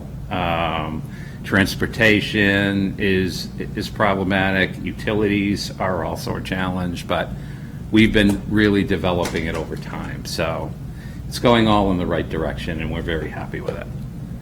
Great. Thank you. Is there anything about yourself or your past that you might want to share with the board? Sure. You may have heard that a couple of years ago, Uxbridge was involved in an issue. That issue was an embezzlement charge by the former town accountant. The former town accountant had a firm that did municipal finance work for smaller communities, which there's a few out there that do that now. Very beneficial to those communities, and it fills kind of a void that's not there because you can't hire finance professionals. They're not available. So he had started that up. It went on for started in 2010. It went for 10 years. But it turned out that he was embezzling. That was uncovered around 2018. It went on for a few years where there was investigations going, and he actually, I believe now, is in prison. So I will say, in full disclosure, I was part of that in one respect. Early on, I actually did a little bit of work for the company because I was not, as a finance, it's kind of interesting, as a finance director, that position's not in the town charter for Uxbridge. It's a created position by a town manager. So we checked it out through ethics. Ethics was fine. You're not supervising. No, I'm not. Fine. And I didn't do really too much after becoming town manager, but I put it in my contract just in case that the board would supervise the town accountant, and that's in my contract, was in that contract. So anyway, in the end, the investigations were done. Everybody, I believe everybody was contacted that needed to be contacted. I never heard anything from anybody, but in the end, that's what happened. It's one of my biggest regrets in the respect that, you know, it happened through 4 different town managers who were there. It went through 8 audits, and nobody saw it. But it's just one of those things where you always say, how could I have seen it? Is there a way? But there never was. So, in full disclosure, that's what it is. That's what happened. It's regrettable that it happened, but there's not much you can do. But nobody knew, and that's the key about these things. But the lesson that anybody's ever learned, anything in municipal finance, if that ever happens, everybody always gets caught. In the end, it's inevitable because it's all permanent record financial information that's audited. Thank you. I appreciate you addressing that up front. Sure, absolutely. What we're going to do is, similar to the screening committee process that you're familiar with, we're going to go down the line and loop a few times and ask you some questions, and I'll hand it off to Kristen. Okay. So why are you, so you're the town administrator in Leicester now. Yes. So why are you willing to leave that position, especially since it sounds like you are enjoying your Becker College redevelopment? Why is it a good time for you to switch? Well, that's a very good question. I could very well stay in Leicester for the next 10 years. I like it. Like I said, it's a challenge. It's the finances are tough. We are very creative there to make everything work. I would like to say financially we're in better condition than we are, but I mean, that's the fact of life. Not every town is in good shape financially. And ours really is tax base. We don't have a tax base. And our residents, don't feel that they can afford, an override or anything like that. We just actually had one for $2.6 million for the school budget. It passed town meeting and it failed at the ballot. So we will be creative and we will find a way to keep going because that's what we've been doing.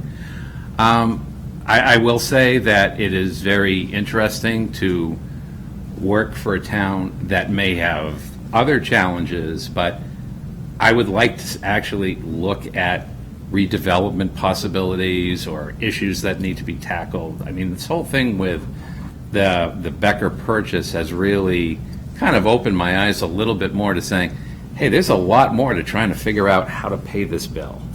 And sometimes in Leicester we're struggling in that respect.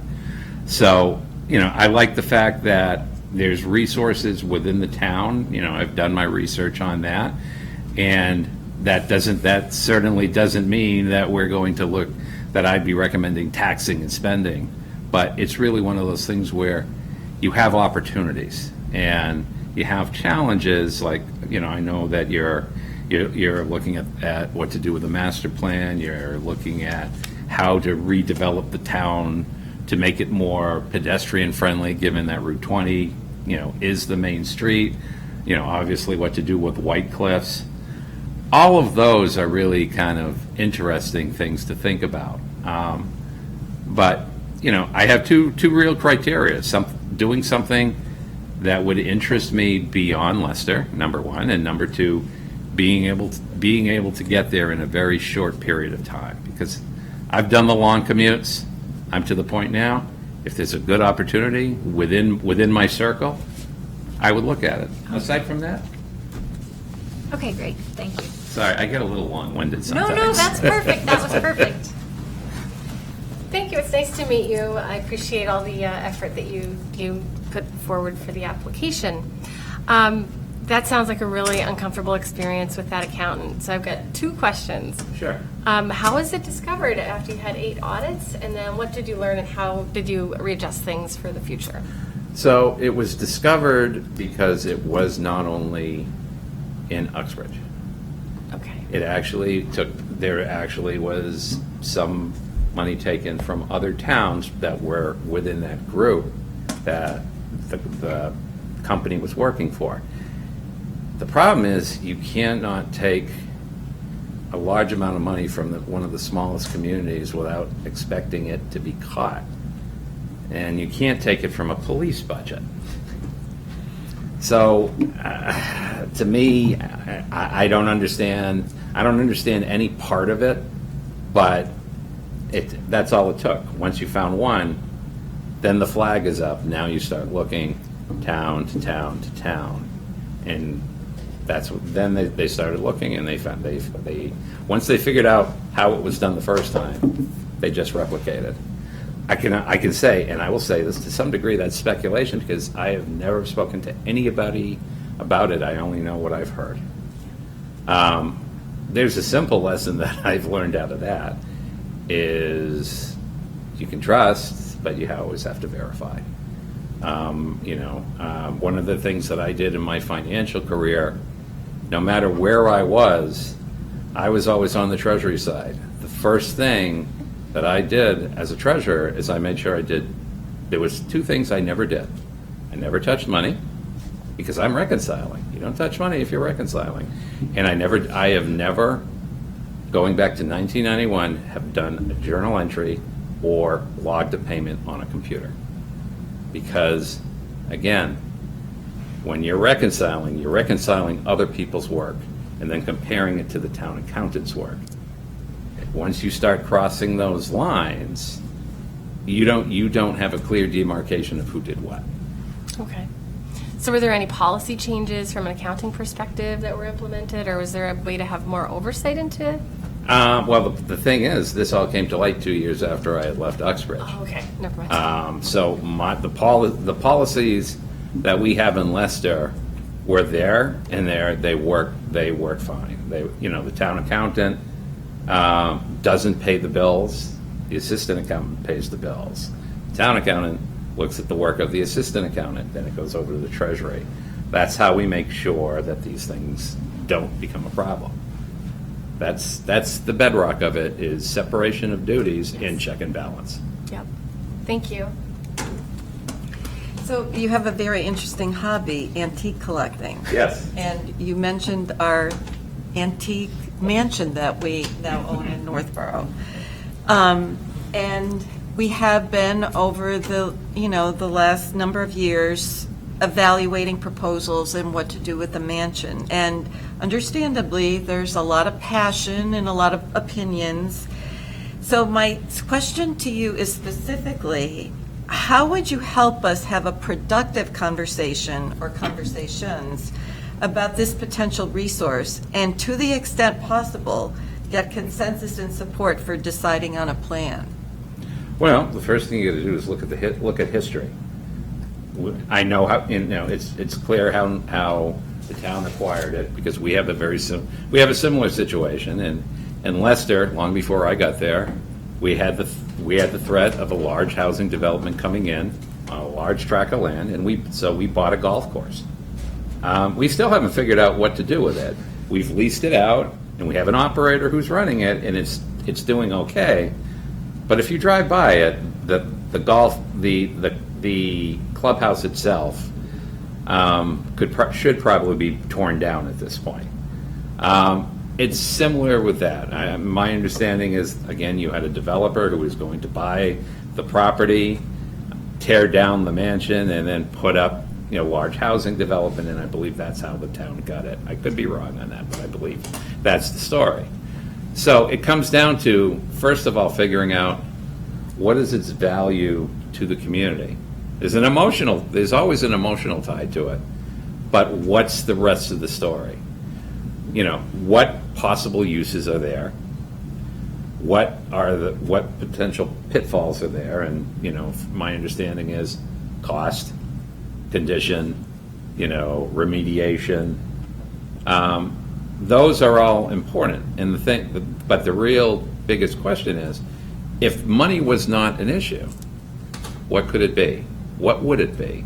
And then you can determine whether you can back into that and try to find a way to make it work. Sometimes you can't, but that will be the harsh reality that might have to be dealt with at some point. But the key is involving people who are passionate about it, involving abutters who will clearly have an interest, talking to the planning board, talking to the other boards and committees that have an interest in getting input from the community. Now, you may have done probably 90% of that. So the question is, what else is there, and is there another way to take a look at it? But it's a challenge. I mean, when I found out we were going to buy, it made sense for us to buy 19 buildings on 44 acres. That's a challenge to try to figure out. So how do you do it? So we're actually doing a bunch of different things with that campus, including putting a high school there, repurposing another building for the high school. We're selling off 5 beautiful Victorians that are in similar condition. We're auctioning them off with deed preservations on them because they face the comment. So, the planning board, the historical commissioner is saying, we don't want these just to become anything. My select board is saying, we need them off the balance sheet, and we all agree with that, but we've got to find a way to make it so it works for everybody. And consensus is really the way you need to do it. Thank you. We talk about taxes, and you mentioned not having a great tax base to where you are now. We have batted around every so often a shift in our tax rate to be able to help the senior population a little bit, and it's not been anything that we've really investigated too much. Have you done anything with a dual tax rate, and if you have, what's your experience on how it came about and how it worked? Leicester and Uxbridge, neither one of them ever had a dual tax rate, because the issue with that is and it's more perception than reality. But the thought is, when you adopt a dual tax rate, you're sending a signal to business that you're not business friendly. Now, that's not necessarily true. Yeah, I mean, the shift will certainly have effect on small business to some degree, but usually most of it is borne by the larger taxpayers in town. Your national grids, your other utilities will really bear a lot of that. But people are afraid to enact it because they're afraid of the signal. So we haven't done it up to this point. The only town that I've worked for that did it was Billerica. Billerica had a split tax rate, but all the others, they're just afraid of the message. But it really comes down to how much of a shift you do and how you explain it, so everybody understands. If you want to, there are programs available though. If you want to try to target senior tax relief, there is some methodology available, not widespread, unfortunately, but you can deal with it through work-offs. You can do hardship abatements. There's a couple other programs that we've been investigating ourselves just to try to find a way to at least get the most vulnerable of the population. But generally speaking, going across the board, there's not a good methodology to do it because, if people have a way, there's always another way to try to use it for tax avoidance if it's across the board. So it's challenging. So back over to me. Here in Northborough, we have fantastic staff members, department heads, all down the line. What do you do to provide recognition to some of the best staff members, and what do you do to work with good employees to help make them great employees? Very good. We actually do a lot as a team in Leicester because, quite frankly, our departments aren't that large. Most of them, in town hall, it's generally, a department head and one staff member. So there's not a lot of people there. But what we do is we have events for the entire staff. We'll have a December dinner, that sort of thing. We actually do a senior breakfast once a month where myself, the police chief, the fire chief, we all go into the kitchen and we cook a meal for all the seniors who want to come down, and we will invite our departments and department heads to attend the meeting as well. So it's kind of a little bit of fun that we do 9 months out of the year. The rest of it really, again, when funds are limited, there's not a ton of options aside from speaking with them, being available to them, having department head meetings to address concerns, having an open door policy. All of that we definitely do. We've also changed the the non-union compensation plan. When I got there was 5 steps. The lower steps on like step 1 were below minimum wage, so nobody ever used them. Now there's 13 steps because, you get to level 5, which is the higher paid department heads. To go from step 3 to step 4, you're paying, you're going to do a $10,000 increase. And that doesn't breed a lot of contentment for everybody who doesn't move up a step. So now we're at 13, so we do merit-based increases as well as a COLA every year. So we have our department heads do reviews on their staff. When it's available, some staff members will move up a step here and there, as well as the department head has that ability as well. So that's really how we basically do it through that, and just trying to keep as good of an atmosphere as we can for everybody working there. Great. Thanks very much. Chris. So, as it is a librarian's job to protect the freedom of everyone to read in this climate of book banning, how would you advocate for our library director and her staff to defend intellectual freedom and inclusivity in the face of challenges to books and event programming? Well, I believe the librarian has the right to follow the guidelines that have been set up and followed by librarians across the country. Some of them can be considered, and I haven't heard it as much, although it is making a comeback. Back in the 90s, there was always the comment of, you need to make sure that the internet's not being used improperly and all the rest of that, because you have people coming in and going to bad sites, so you need to have screening software and all the rest of that. That has kind of subsided just because now pretty much everybody has internet, so that challenge has gone away, but now you're getting into advocacy for removing this book or that book because it offends. Everybody can be offended by a book, but that the bedrock of this country is the fact that we have intellectual freedom. As long as as long as there's no material that breaks the law, if the librarian says it belongs in there, it belongs in there. And I don't think we should ever cave to pressure from any person or any group that says, I don't like this set of books. Okay, well, I don't like romance novels, but that doesn't mean they don't belong in there. So I think that's just what it is. Okay, thank you. Sure. Thank you. When you were talking at the beginning, you mentioned that when you were in Billerica, you were able to collect 20-year-old taxes. Yes. Can you talk to me a little bit about that? Well, that was an interesting time. It got me my first TV interview with Channel 4, and because there was quite the uproar over it. So, of course, back in those times, everything was entered in a ledger book. So, we were running adding machine tapes and coming up with names and, putting accounts together. We did all that.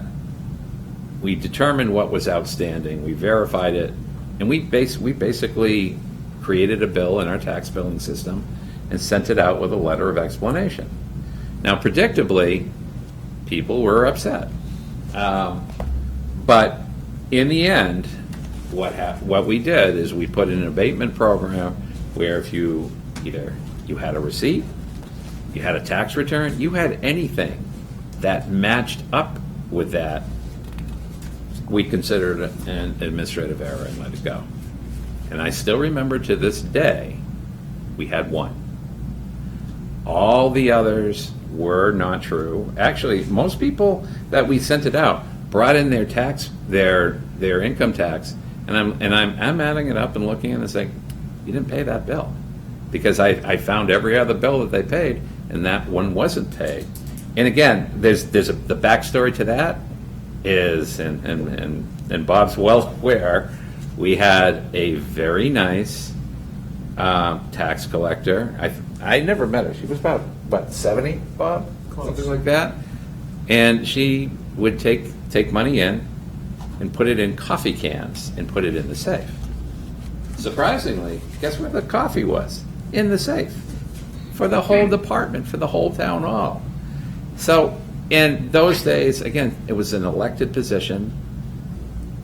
Elected, the reason why the DOR always recommends you do not have elected treasurers or elected collectors is because they may not want to put their friends into title, or this person or that. And that's really, in the end, through the collection program, through all the conversations I had with people, that's what it was.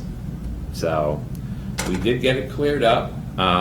Most of them got paid off, and it got our books back where they needed to be. Thank you. It made a few people unhappy. Thank you. So you're probably aware that we developed a master plan, and we are currently in the implementation phases.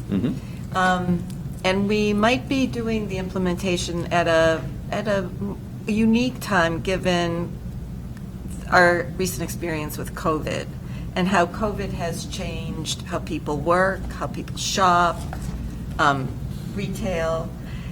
So my question is, what are some things that concern you, or are changes that have been for the better as we move forward with these things that have changed during COVID as we move into our implementation phase of the master plan? Well, I think you have to look at how things have changed. It's really trickling down and affecting everything.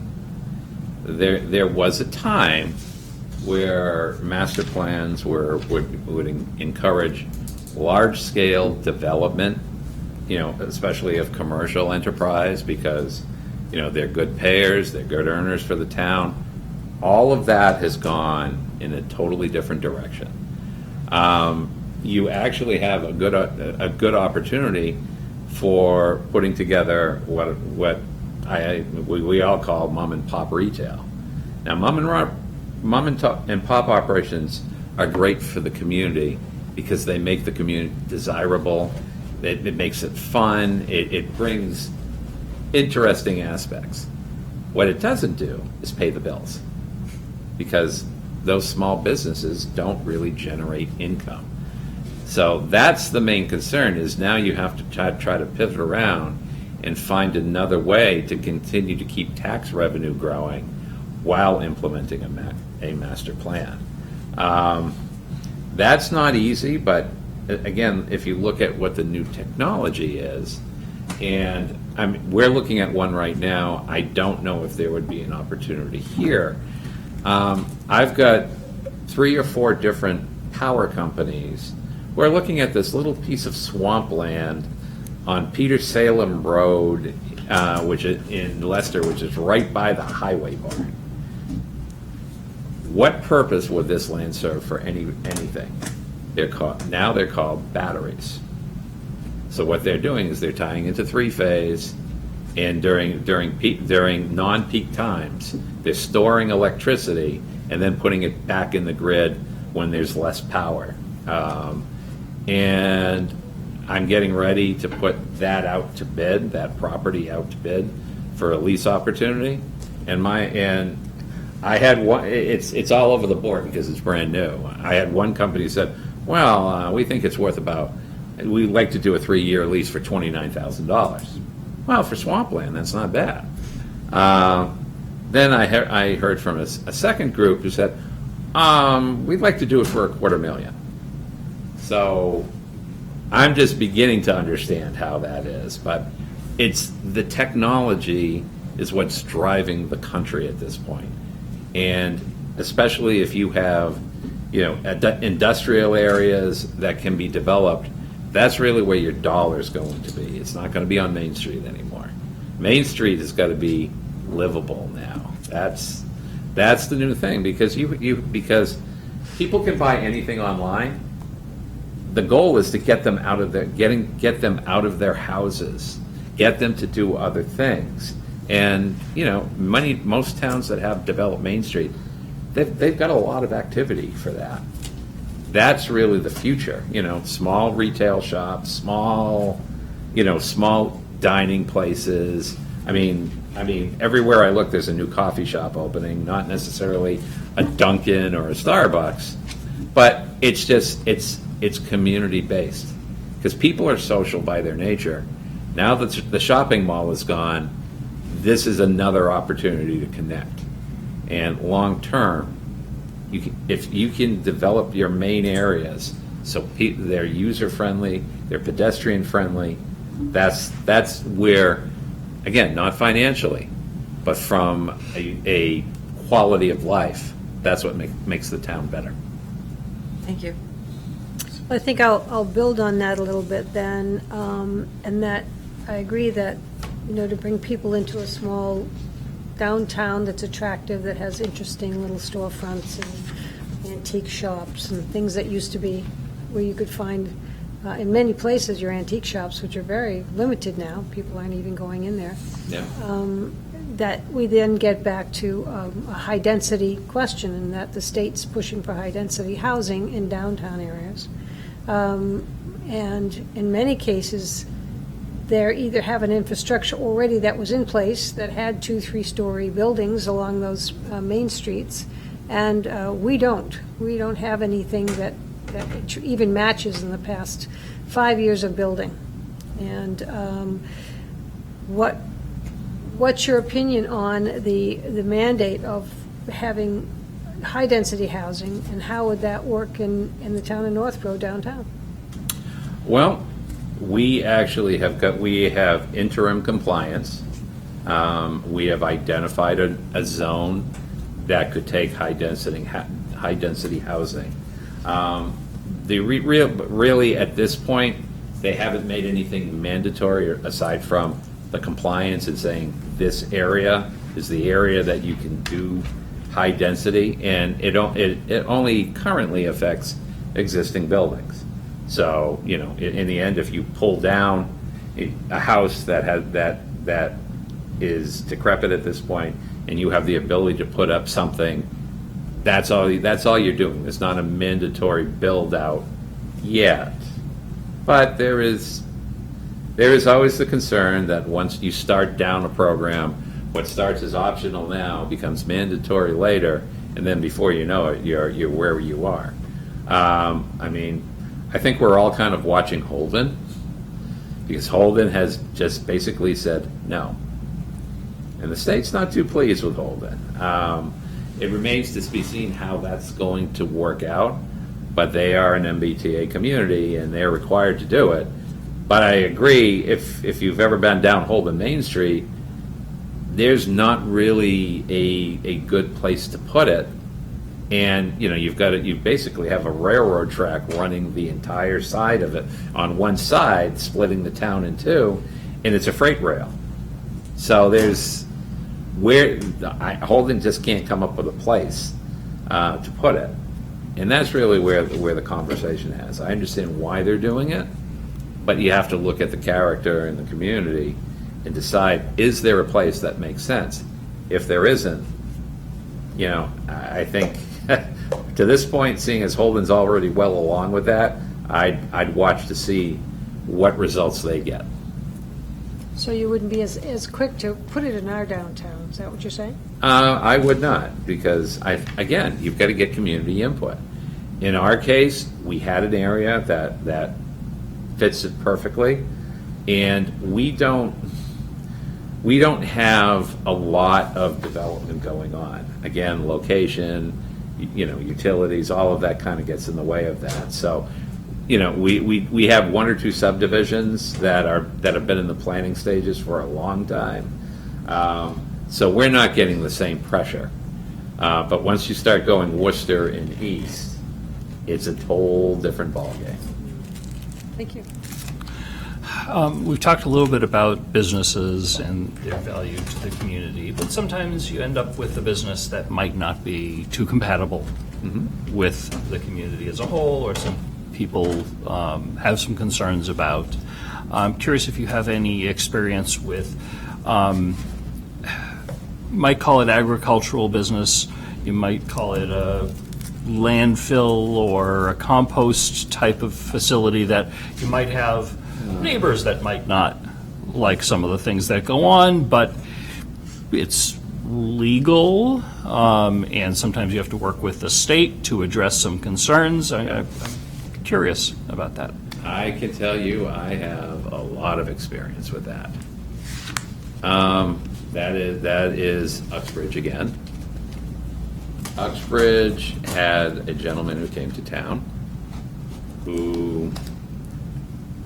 he came to town really because DEP was working with a local farmer. And what they wanted to do is they wanted to take the processed paper waste from the Irving paper plant that's up on Route 2. We had heard about it, hadn't heard much about it. Is that where they make the money for paper, for money? I do believe so, yes. Yeah. You know, it used to be right on Route 2. Now you can't see it anymore because they reshaped it. But I can tell you, there is nothing that smells worse than processed wood pulp. Yeah. And that's what it is.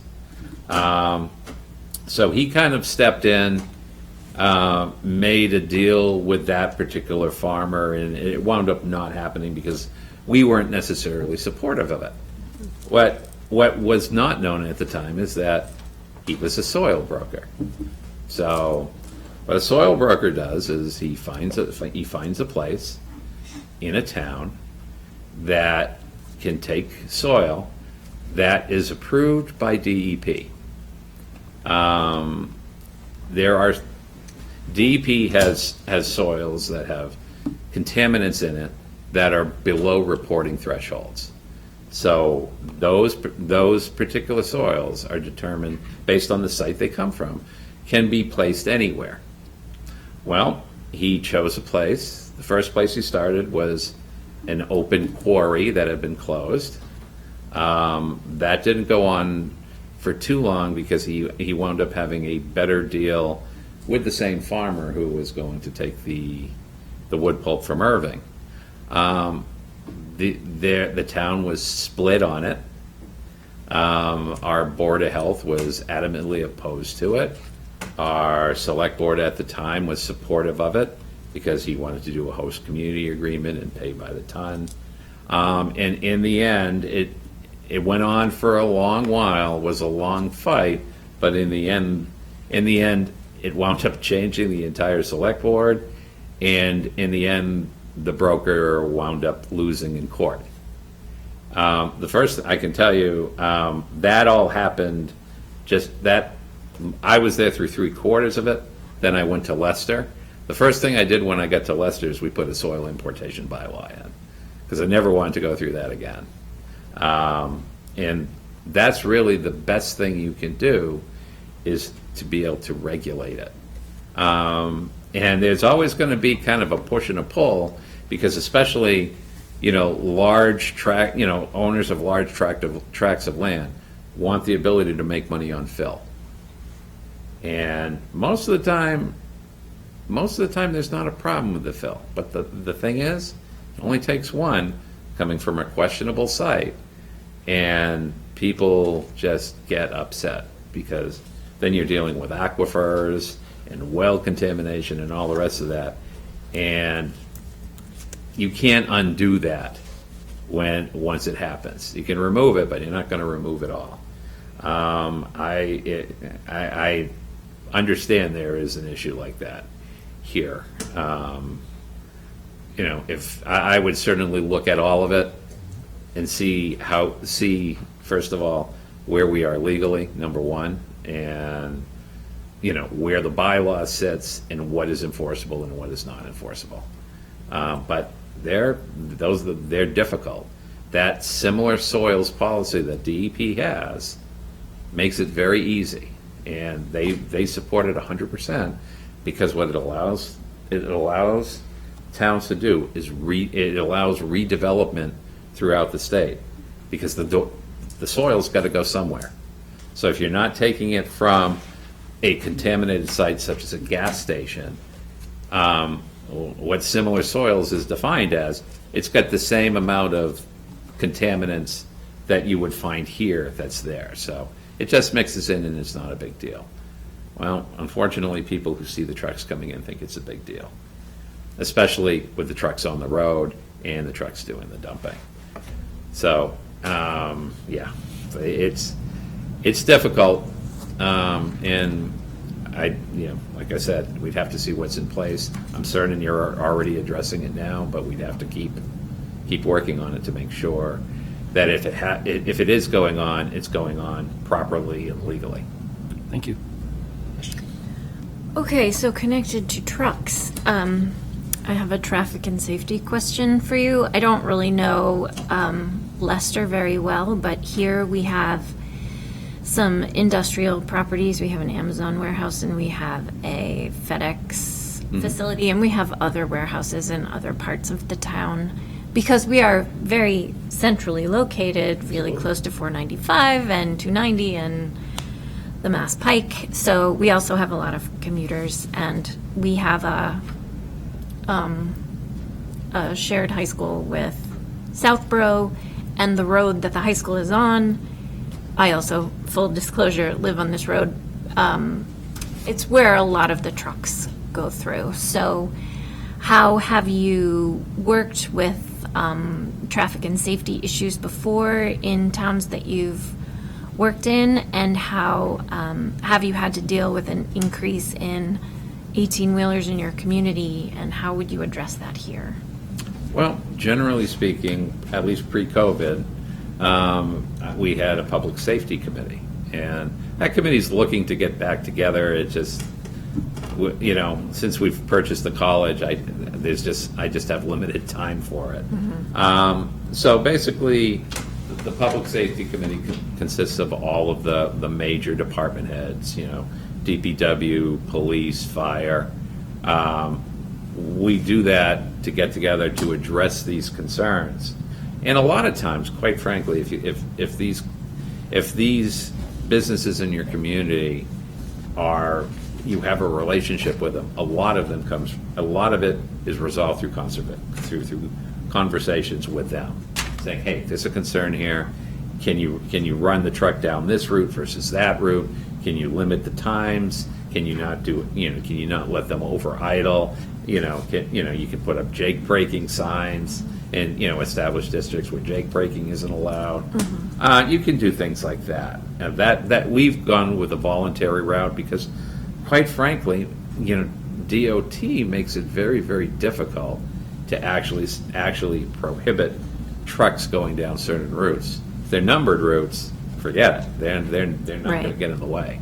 So you can't get any relief through District 3 on that. So you have to deal with them. You have to deal with the owners directly to make it work. But we found that the Public Safety Committee has been very, very effective in that because, at least in Leicester, my police chief's been there for 40 years. He knows everybody.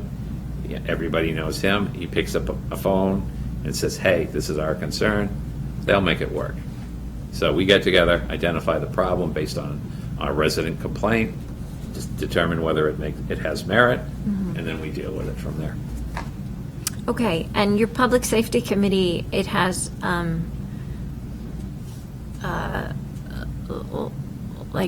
staff on it. Does it have any residents or anything? We just formed a Traffic Safety Committee that will be resident volunteers. Really the department heads. What we do though is we post meetings.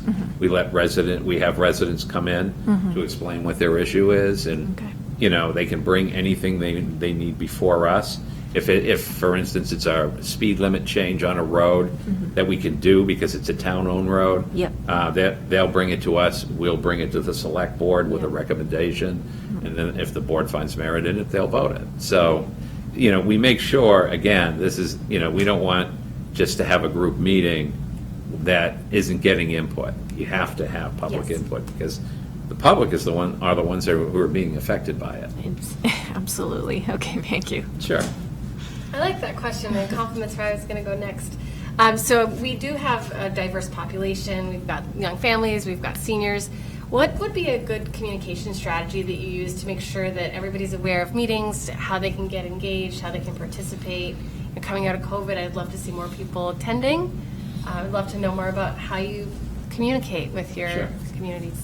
Well, we have, I'd like to say we have an active town page. It's active for meetings. I've had a staff shortage in the office for a little while, and so the webpage itself needs more updates. We certainly load stuff on it all the time. We do code red calls informationally as well as for emergencies, but for instance, when we have town meeting coming up, we'll make sure that we do a couple of code reds for everybody that's signed up so they know what it is, that when it is, and they can contact us if they're looking for information. We get the warrant. Our goal when it comes to town meeting is to have the warrant complete with all votes as early as possible, so residents actually have time to look it up online and they can see what's there. Some towns, every town does it a little differently. I can say when I got to Leicester, all we had listed were the actual warrant articles. Warrant articles is great, but it has no detail to it, because once the board puts up a warrant article and they vote it, that article doesn't change. You've got to put the information in the actual motion. So our goal is to put the motion in, put the recommendations from the advisory committee, from the select board, the bylaw review committee, if it's a bylaw. I'll always write an explanation about it. So we want people to see what it all is, because town meeting is extremely important, so people can understand what we're doing, what we're trying to do, what we're recommending. We also have meetings, we have in-person meetings to go over the warrant that we filmed with LCAC, our cable provider, and they film everything. So all of our meetings just about our online select board, all planning, zoning, conservation, school committee, all of that is always online, because again, we want people to see what's going on. We also we are back to meeting in person, but we also do a live meeting as well on GoToMeeting. So we're still kind of in the COVID realm for people who want to log in that way, and they have the ability to ask a question, or if we have guests that are doing presentations before the select board, they can do it online. I try to tell them, no, you need to be here, because even GoToMeeting is good, but it's only so good. But they have that ability, and then residents who are online have the ability to ask questions as well. So we try to be as interactive as we can to make sure that people have a voice. Yep. Thank you. Okay. What are the most important qualities you look for when hiring a town employee? I look for, let me back up on that one. Leicester is interesting in the fact that, again, everything that we ever talk about goes back to money. We are not always as competitive as we would like to be in the salary realm. So many times I've hired people with very limited experience. They may be assistant department heads. They may have some municipal experience. They may not have no municipal experience. We have trained many people who are now in other towns in management positions in the municipal workforce. What I look for is intelligence, enthusiasm, and that can-do attitude. That shines forward in any interview that we have. It's not somebody who wants to come in and punch the clock. It's somebody who's got a passion for what they want to do. Like, for instance, I'm interviewing a candidate right now for a planning position. She has never been near anything having to do with planning. But in talking with her, she was talking about how interested she in all of her positions. She was very detail orientated and very into making sure that everything worked and every file was there at all times. And you look at that, and what is, in the end, if you're looking at planning, the day-to-day of planning is making sure everything is done Everything is online and ready to go for the planning board to look at. And that attention to detail, especially when you're looking at a bylaw change or how making a special permit for a particular person will affect the surrounding neighborhood. All of that comes from detail. Planners can be educated, but they really have to have the mindset. And that's what I was looking at. Because right now, there are 13 different planning positions on MMA right now. So it's a challenge. So you have to work with people. So I bring people in, some with some experience, some with not, and most times they have all succeeded, and they're either still with us or they've moved on and got in ever increasing management jobs in the field that we brought them in at. Thank you. Sure. Okay. Talking about, you mentioned District 3. I don't know if you've got a good rapport with the members of District 3 that you could maybe tap on their shoulders and find out that we have a need. Route 20 goes through our downtown and Yep. most of the center of Northborough, and it causes a lot of consternation between the truck traffic and the lighting and the moving about with people and the safety of it. And some towns have beautiful Route 20s. Sudbury is a good example. So we often hear when we've made applications for things such as truck exclusions or the blinking crosswalk lights for safety, that the state's not interested in, and they don't feel that there's a problem there. How do we change that relationship to get more compatibility and getting what we'd like to see in our town in the safety and the appearance when there's a governmental agency that, well, my book doesn't say it's important, therefore I'm not going to really stretch myself? Well, there's some of it through grants that work. If you submit, for instance, complete street applications, we've done it for state roads, and we've made it work, and they've accepted the design. It isn't easy. It's time-consuming. That's one way to do it. Relationships are good, but they're only going to go so far. And, I know Barry Lorian of District 3 very, very well, but I'm not going to get $1 million from him just because I know him. Whatever you do, you've got to bring forward a reason. You've got to show it. So, one much more smaller scale example is we have a gym in town. It's basically a kids' gym. It's not. It's dance classes. It's everything is for small children, probably up to the age of 14. The parking lot is across the street, and it's on Route 9, coming right out of Worcester. And it's just one of those things where when you come up, there's very little visibility, especially when it gets dark. It took 2.5 years, but now finally we actually have crosswalks, blinking lights. I mean, it's actually almost, I'll never say overdone, but it's pretty big. It's not just a regular crosswalk. It's much bigger than that. It's got an arch going across over the top of it, so it really has visibility. That was hard to do because, of course, when District 3 looks at it, they look at the measurements from the curve to where the crosswalk is, and they make a decision based on that, whether or not it's really visible or not visible.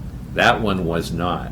So it came down to a lot of pressure, a lot of pleading, involving our state reps. We did it all, and finally they did it because they finally recognized the need.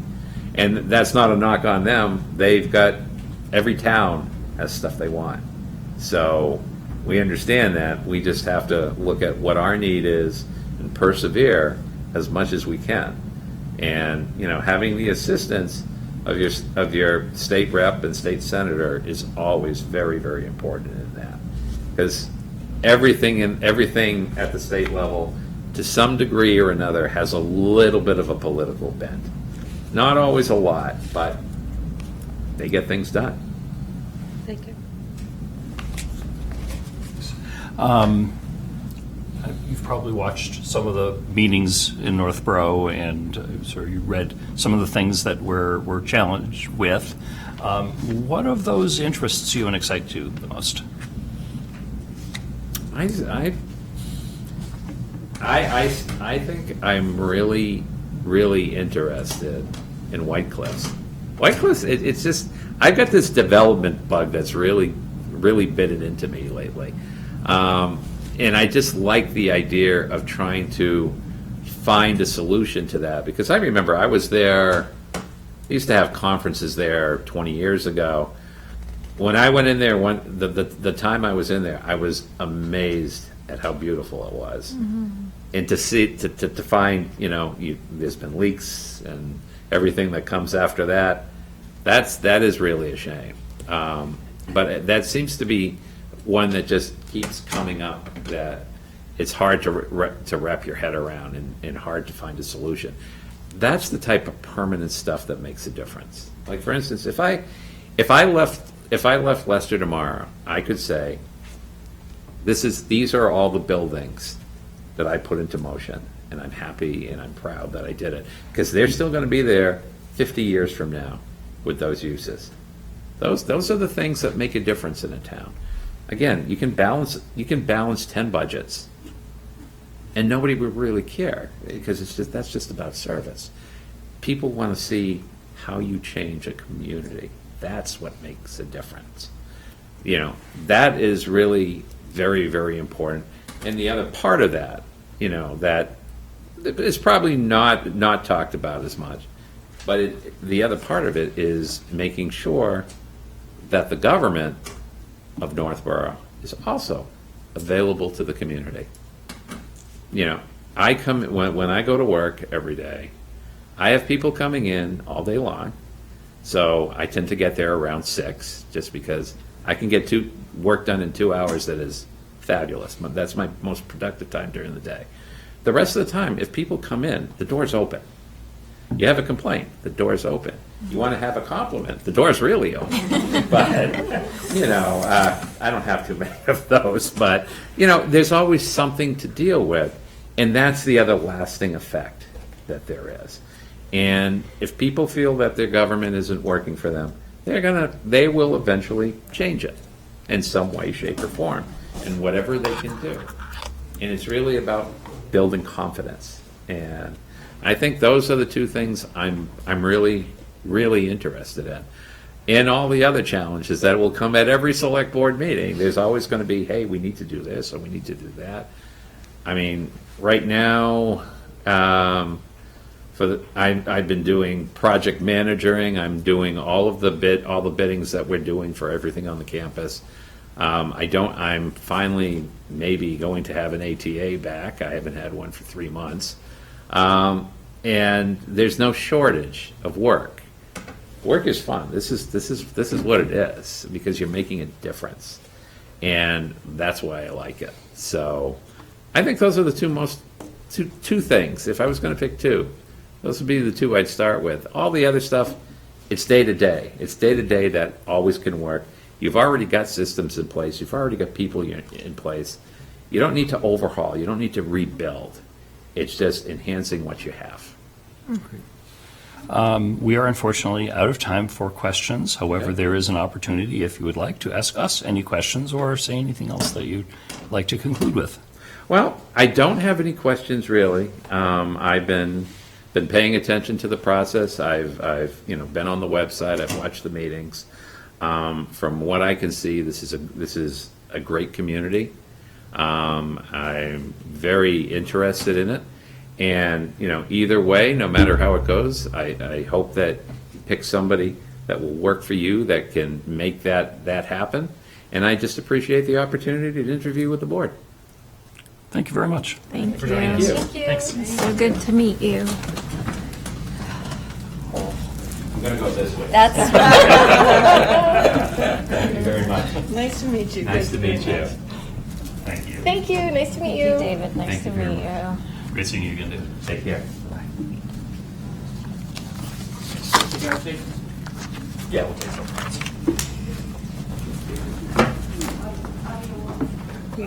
Mitch, Yes. audio off? Is audio up? Not yet. Okay. That's why I'm asking. Okay.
I've been on those before. I know. Oops. I've never looked at them. Looks like a lot. What you think? All right, ladies and gentlemen, David Williams. David spent just most recently Brockton Housing Authority as the Chief Financial Officer. We've already lost a few candidates. And prior to that, he was the town administrator. It's nice to meet you. In I'm Laura. Sherborne, Massachusetts. Julianne Hirsch, hi. This was that.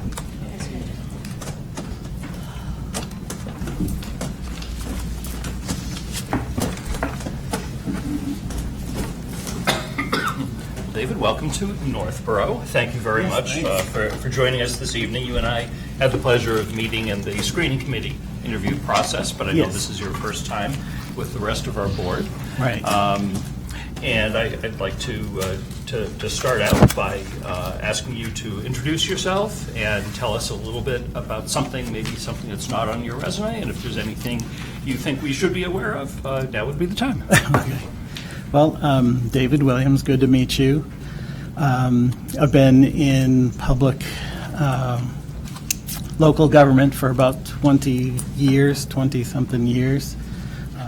And it's something that I've always been interested in since, excuse me, since I was an undergraduate at University of Maine. And I've always worked for some talented city managers, town managers. And I found my way to Massachusetts around 2007 to work at Weston. And my wife and I thought that, well, she's from New York, Long Island, and I'm from Maine, so we thought that would be a nice halfway place.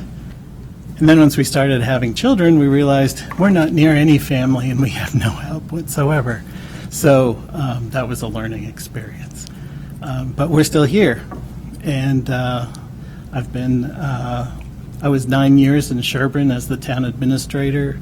I was 3 years at Town of Framingham as the assistant town manager, wearing many hats in both of those places. And Weston is probably the most comparable to Northborough as far as demographics and, well, pretty much everything, topography and everything. So we did a lot of projects in Weston about historical, saving historical buildings and trying to make them more useful, like turning them into a tavern. But I mentioned that in the other interview. It didn't end up being a tavern, so, but at least we tried. So I think that's about the most interesting background stuff that I could say. Thank you very much. In a format that will probably seem familiar to you, we're gonna go up and down the aisle. Everyone has some questions prepared, and I'll ask Kristen to go first. Sure, great. So, let's see. So, why, you've been working in Brockton, right? Yeah. An affordable housing community, quite a large one. So would you like to just tell us why you're leaving that position and why you're interested in? Primarily, it was the commute between Framingham and Brockton was not an easy commute. Something I thought I was up for, but it just was every day. It was the same drudgery. So that really started me thinking that, well, I'd like to get back into local government if I can. But I knew that while I was in Brockton that I would get experience with, development, land development, affordable housing, which I did, and then also get experience as far as financial management. So I was dealing with 30 banks. It was about $150, $200 million operation of money flying in and out every day. Federal grants, state grants, and it was an interesting place, but not a place that I wanted to continue my career, mostly because of the amount of accounting work. So I didn't want to be an accountant, never wanted to be an accountant. But I had 2 CPAs working with me, outside consultants. So there was significant accounting work, that's what I'm saying. Yeah. So between the not being the right kind of work, that's my strengths, and the commute, that's really what got me looking elsewhere. So, and you liked being a town administrator in Sherborne, you were there for quite a while, so. Yeah, I was in Sherborne for 9 years. We started with a 3-member board, ended up with a 5-member board. Had a lot of very unique circumstances that I encountered in Sherborne that I haven't encountered elsewhere. And the government was very different. It was decentralized, like a flat matrix, no central authority. So to get anything done, you were just using your people skills to work with the boards, the committees, and the residents, because you didn't really have any authority on paper. It wasn't defined like in your charter. So, Okay, thank you. yeah, sure. So I'm sure you've heard this, there's a housing situation that's definitely critical for the whole state. And in Northborough, one topic that's come up regularly is affordable housing for seniors and folks on fixed income. Do you have any thoughts about your experience from the Brockton Housing Authority that may help us as we're looking towards the future to make the town affordable for those on fixed incomes? Well, do you have a housing production plan already approved or by the state? Not thus far, so we're part of the MBTA adjacency community, so we're working through the process of identifying land that we will need to zone for high-density housing. Do you have a separate housing commission or We something have, like that? there's a separate Northborough Housing Corporation that works with the community as sort of a bridge between us and most frequently, outside organizations that can actually do the work. Okay. For building. What about an affordable housing trust fund? We have an authority. We have. You have a housing authority already set up? Okay. And that functions outside of the town, or is it a town department? There's a town board and committee, like I used to be the liaison to it, and I went to a couple of meetings, but I didn't really understand what they did, to be honest. Right, So- right. So what I had in Brockton was about 7,000 residents spread over 16 properties. The largest property was 2 10-story towers that we were replacing. The cost was about $170 million was the estimate. So we were working with Shawmut Bank and a developer on clearing space for the replacements and trying to plan on how to get those residents into the new places and tear down the old, and but building the new on the same site. So these were large capital projects is what they are. I can't see them being the scale of a project that you would want in Northborough, but they are they're very large projects. There was 400 units in the 2 towers. So, but the relationship that you develop with the banks and the developers, that's really what's most important, because the trend isn't to be owning these buildings and being the landlord. The trend is to be issuing vouchers and let somebody else manage the property. So that's what we were trying to do in Brockton over the next few years. Thank you. Sure. In your resume, you wrote, about, this was in your work in Sherborne, approximately 35,000 commuters pass through Sherborne's primary commercial area each business day, which creates a high demand on public safety personnel and roads maintenance. How did you address that problem? Did you institute any policies or?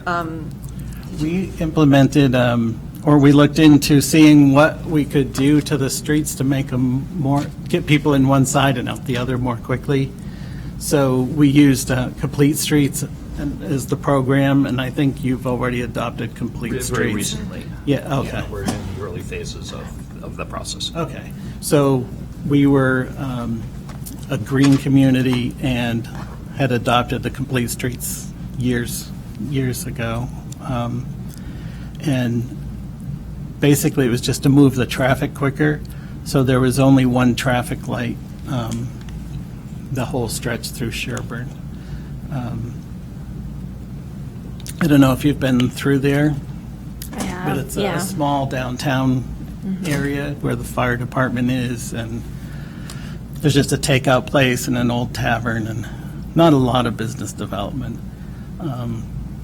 And we could talk the whole night about why there is no other business development, but you're limited by your infrastructure. And there is no infrastructure in Sherburne. There is no public water. There's no public sewer. So all your development has to be self-contained on the property. So we're very limited there. But the Complete Streets, I know, widened the roads and put some sidewalks in and put bike lanes in. There was another area that we wanted to extend it on, I think it's Route 16 towards Holliston. We wanted to do something at an intersection there, but we wanted to do what we wanted to do, not what DOT was proposing with another street light, so we rejected that.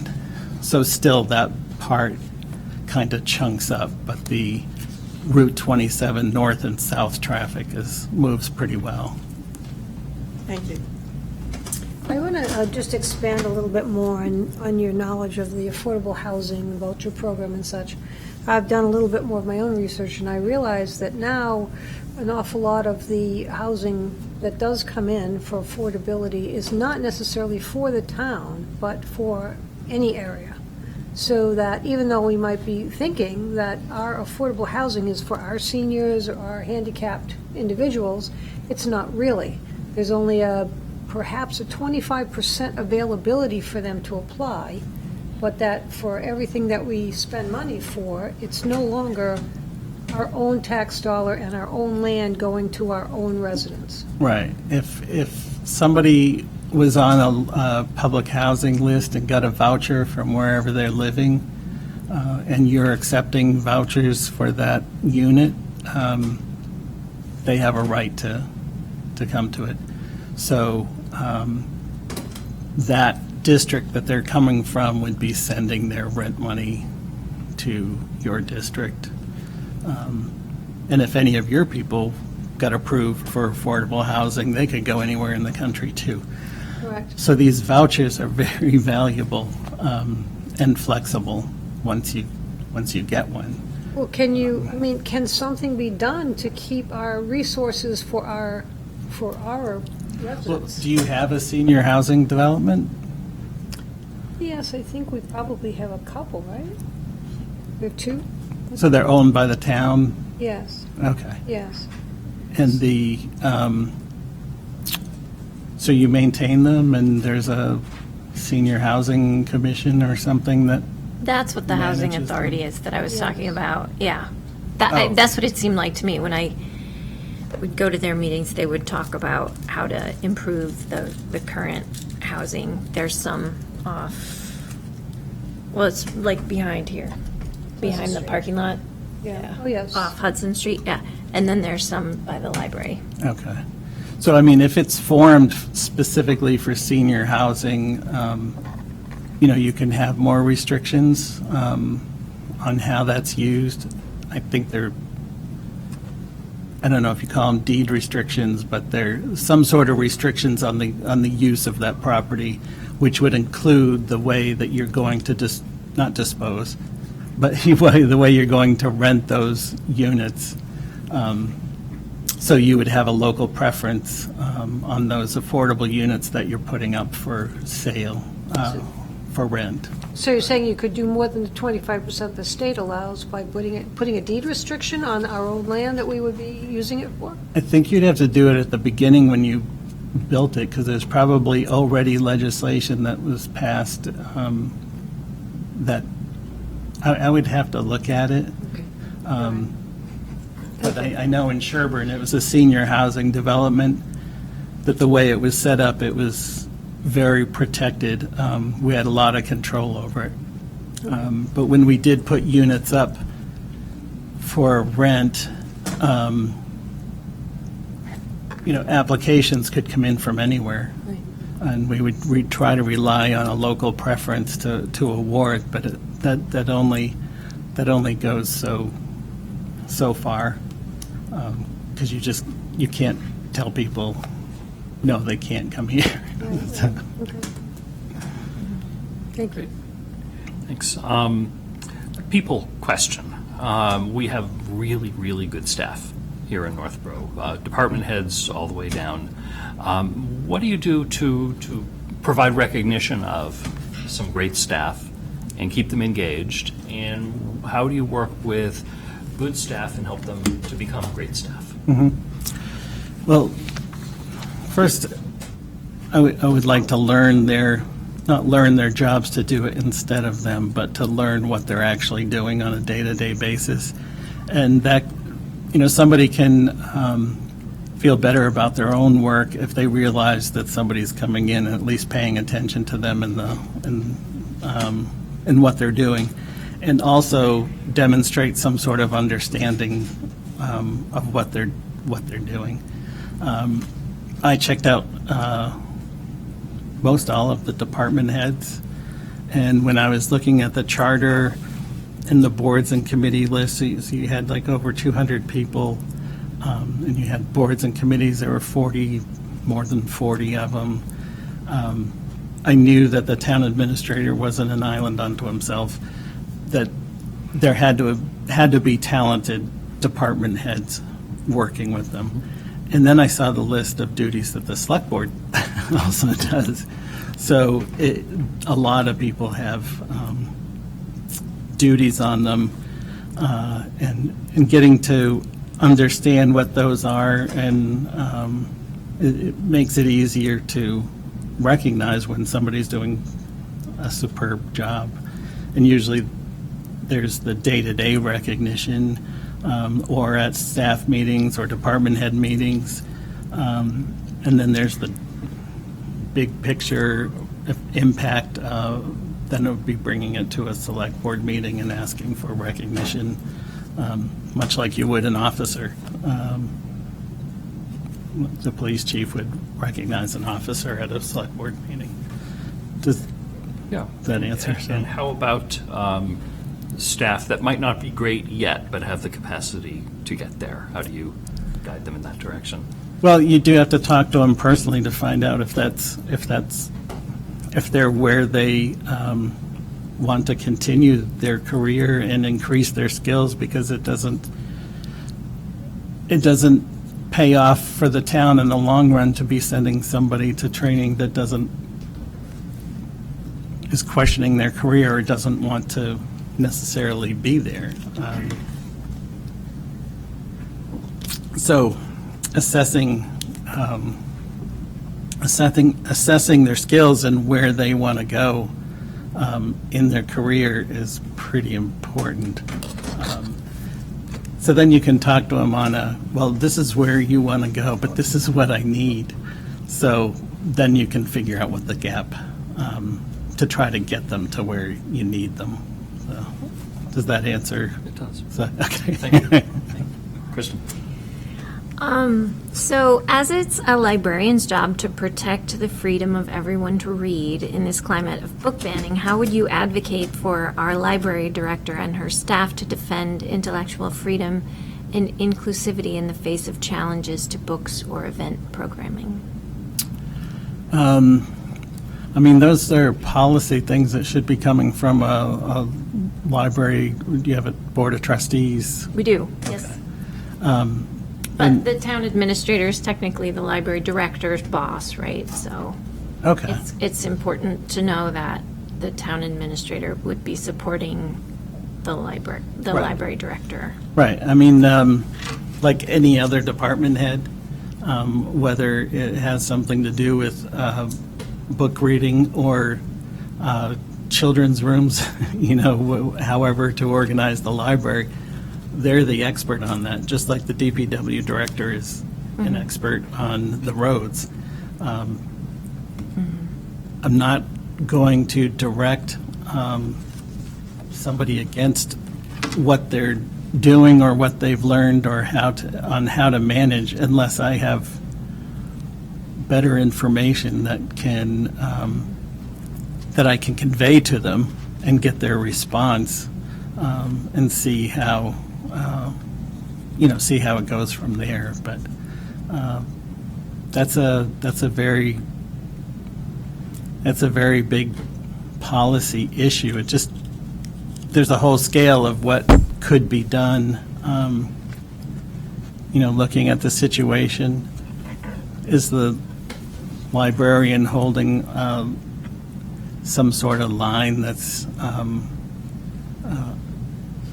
causing a lot of disturbance? Then we would need to see what we could do to try to tamp that down. But those are sticky situations that, definitely have to be dealt with on one-to-one, and also dealing with the trustees. Right. Okay, thank you.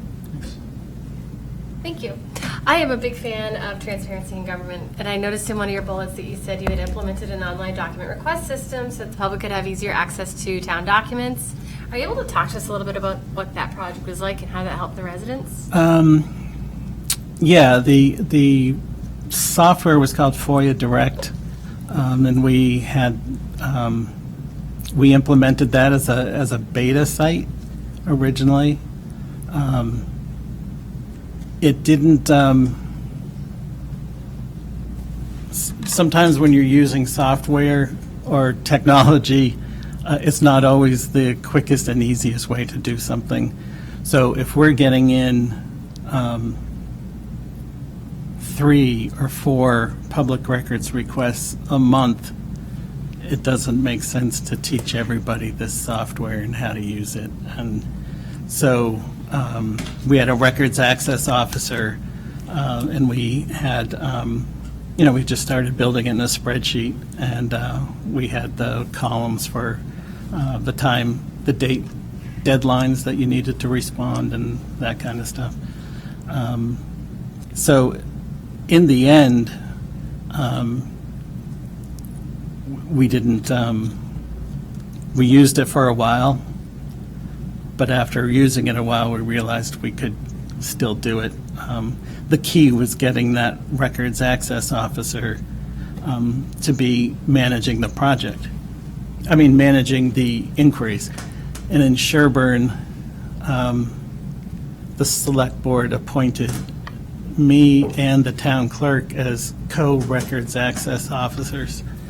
And that's not a good model either. So, but we didn't end up using the software long term.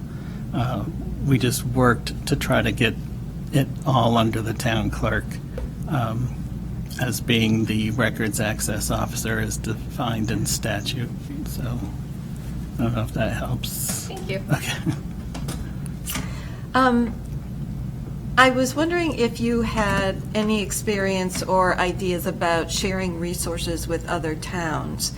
And also if you would speak to the situation where you used a public-private arrangement with the condo in Sherburne? Is that about the shared sewer septic? Yeah. Shared septic? Yeah.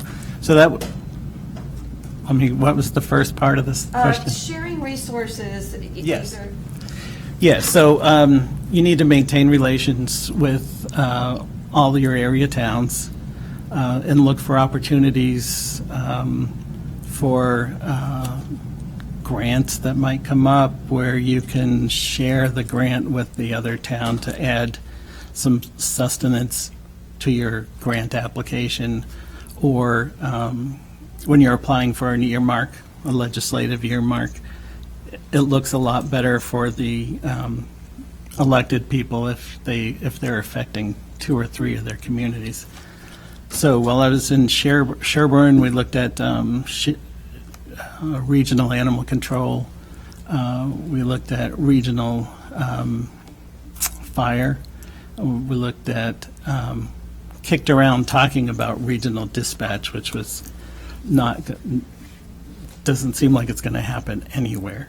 So I assume you have your own dispatchers. Yes. Okay. So in Sherburne, an example of something shared was there was a movement towards sustainability coordinators. I don't know if you have a sustainability coordinator. I didn't see. We do not, at least yet. Okay. So I teamed up with the administrator in Holliston, and we put together the earmark request to be submitted into the next bill. So we got, I think it was $70,000. So basically it was $35,000 for Sherburne and $35,000 for Holliston. And then we had the boards, each of the boards talk about how they envisioned implementing this. And Holliston wanted to get in and out. They wanted to spend the $35,000 on sustainability projects and be done with it. Where Sherburne wanted to hire an actual position. So I ended up, we just shared that first year, and then we continued the sustainability coordinator position in Sherburne by reapplying for other grants. So I think I get 3 years straight, I got the 35 or 40,000, and finally, it was David Linsky, the legislator, said enough. This was a one-time seed money, so you've used too much. So, but that gave us time to build it into our budget and fund an actual department. So that was under me, and I had the coordinator put together an outside website for community outreach. So it wasn't done from the town's website. It was done just in a different way. It was more slick, I guess. So we had the town planner working on internal things like energy improvement issues in our town buildings. And then we had the sustainability coordinator working with residents on projects, personal projects at their homes and stuff. So does that answer the? Yes. Okay. Okay, so one of the things that we're obviously a new board, and we're probably a little bit more active, asking questions and getting involved. Did you and Sherburne or your other positions have a weekly or bi-monthly reports of the different departments and what was going on, what was new, what was continued, what was completed, that you would share with the Board of Selectmen? It wasn't formal reports like are required on one of the documents I read. I don't know if the reports go to the select board or, but it did look like there were reports coming from department heads here. Police and fire. Okay, so, I saw police and fire chiefs every day, so, and the public works director every day. And then we would meet once a week as fire chief, police chief, finance director, me, and somebody else I thought a lot of.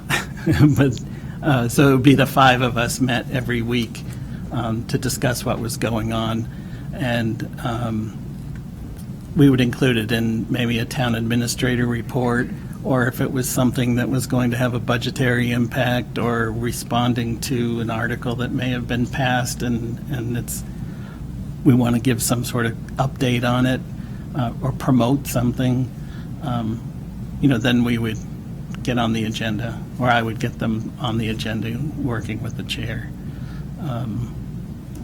And then I had a land use meeting, I think once or twice a month, with planning board, conservation, Board of Health. And we had it open for developers just to show up and talk to us about potential plans. So we knew, we were learning what the developers were thinking before they actually even became public, or even went to a planning board meeting or a select board meeting to be introduced. Well, would you expand that then? Would you, if you came here, would you expand it so it wasn't just the small group, giving us more insight into what was going on? Well, routinely, no, probably, maybe the Public Works Director. But these were such preliminary meetings that the developer could show up and, the Board of Health Director can say, this is what you're going to need to do with the Board of Health, and the planner would be able to say, this is what you need to do with planning. And, but their engineers who are working on their projects would have more questions for the Public Works Director with infrastructure that we probably wouldn't be getting involved in. So, they would have to see if they thought it was worth their time. But if I don't think it would be in those initial meetings. I assume you've watched some of our select board meetings, or at least read about some of the issues facing the town. We have a lot of challenges, as every community does. What do you think, what do you see as the biggest challenges facing Northborough, and what of those challenges excite you the most? Well, I looked back through your RFPs, which is great, because I could go back and see what people were thinking 3 or 4 years ago, and what projects and where they're at now. All of the projects seemed interesting. The White Cliff seemed interesting. Use of the old fire station, construction of a new fire station, renovation of the town hall. I think there's a feasibility study that's already been ordered, or has it already been delivered? It has. Someone's been hired. I don't actually remember if we've hired, if the town office have hired somebody for that or not, but the committee has been formed, and they have not yet had a meeting. So I think they're waiting for staff to kick that off. All right. The biggest project that I saw was, the revitalization of downtown, or maybe you call it the vitalization, because it hasn't been done before.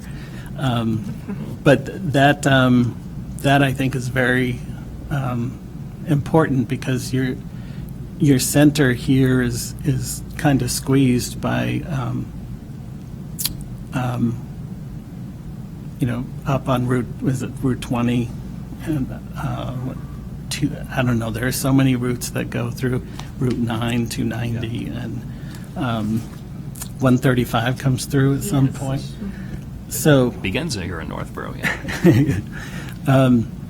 So those, this downtown area is really not necessarily the place that you want to attract outside people to, but it's the place that you want people to be proud of who live here, that they can walk around and they can, be proud of the place they live, and have places that they like to go locally, as opposed to needing to go out to, can't mention names, up to Route 9. But that project seems really interesting to me, and I printed out a number of different maps, and I was looking, and I was like, how did this even come to be, with, different way that roads were converging, sweeping curb cuts on some of the properties. The Dunkin' Donuts had 3 curb cuts. So just looking at those things, I was just wondering how we got there. And I know it's auto repair shops and storage units and that kind of thing are typical, much smaller town in the center area than you would see in a town like Northborough. And so I think that's a big project with a lot of angles that I would definitely like to be working on. And all those other projects, all interesting.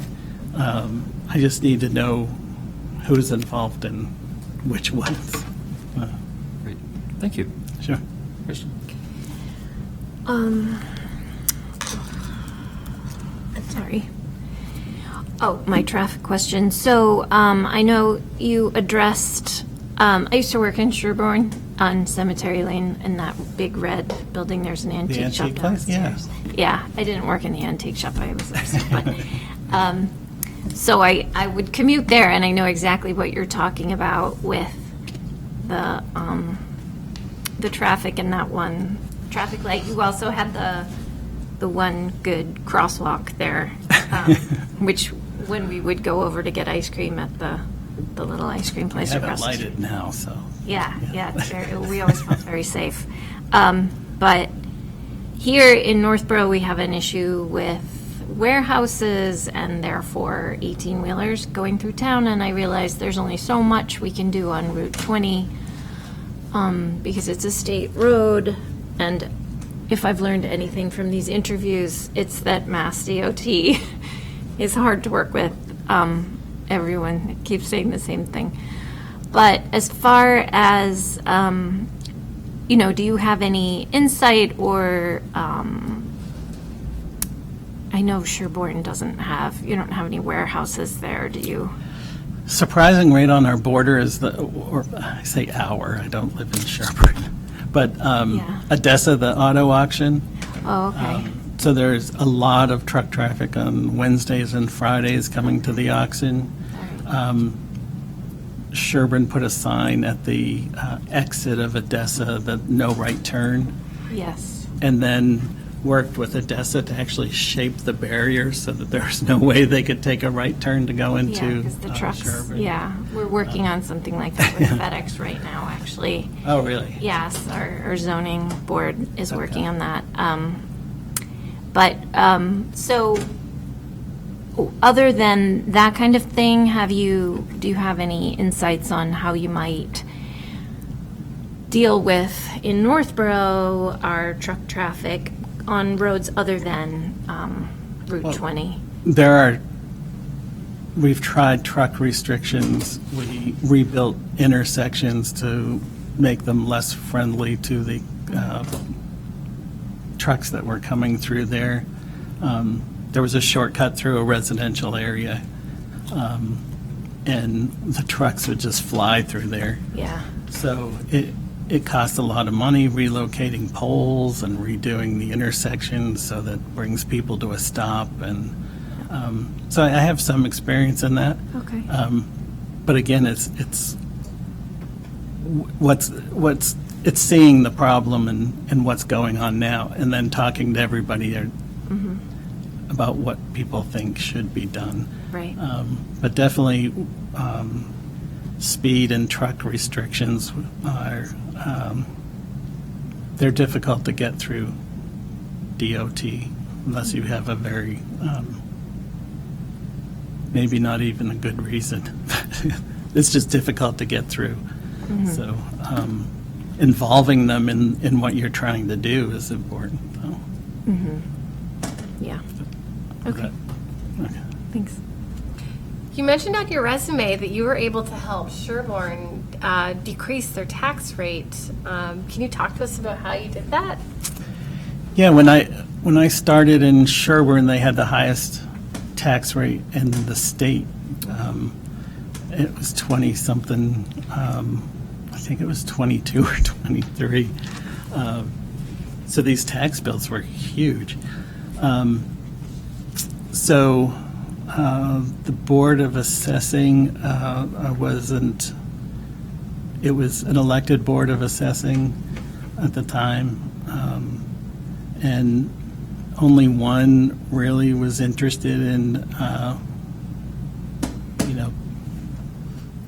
doing a reval and that kind of thing, or getting a new assessor. So working with the board with what I had, what I had to work with. But as far as putting the budget together, that was, the drain on the budget. We just looked for ways that we could combine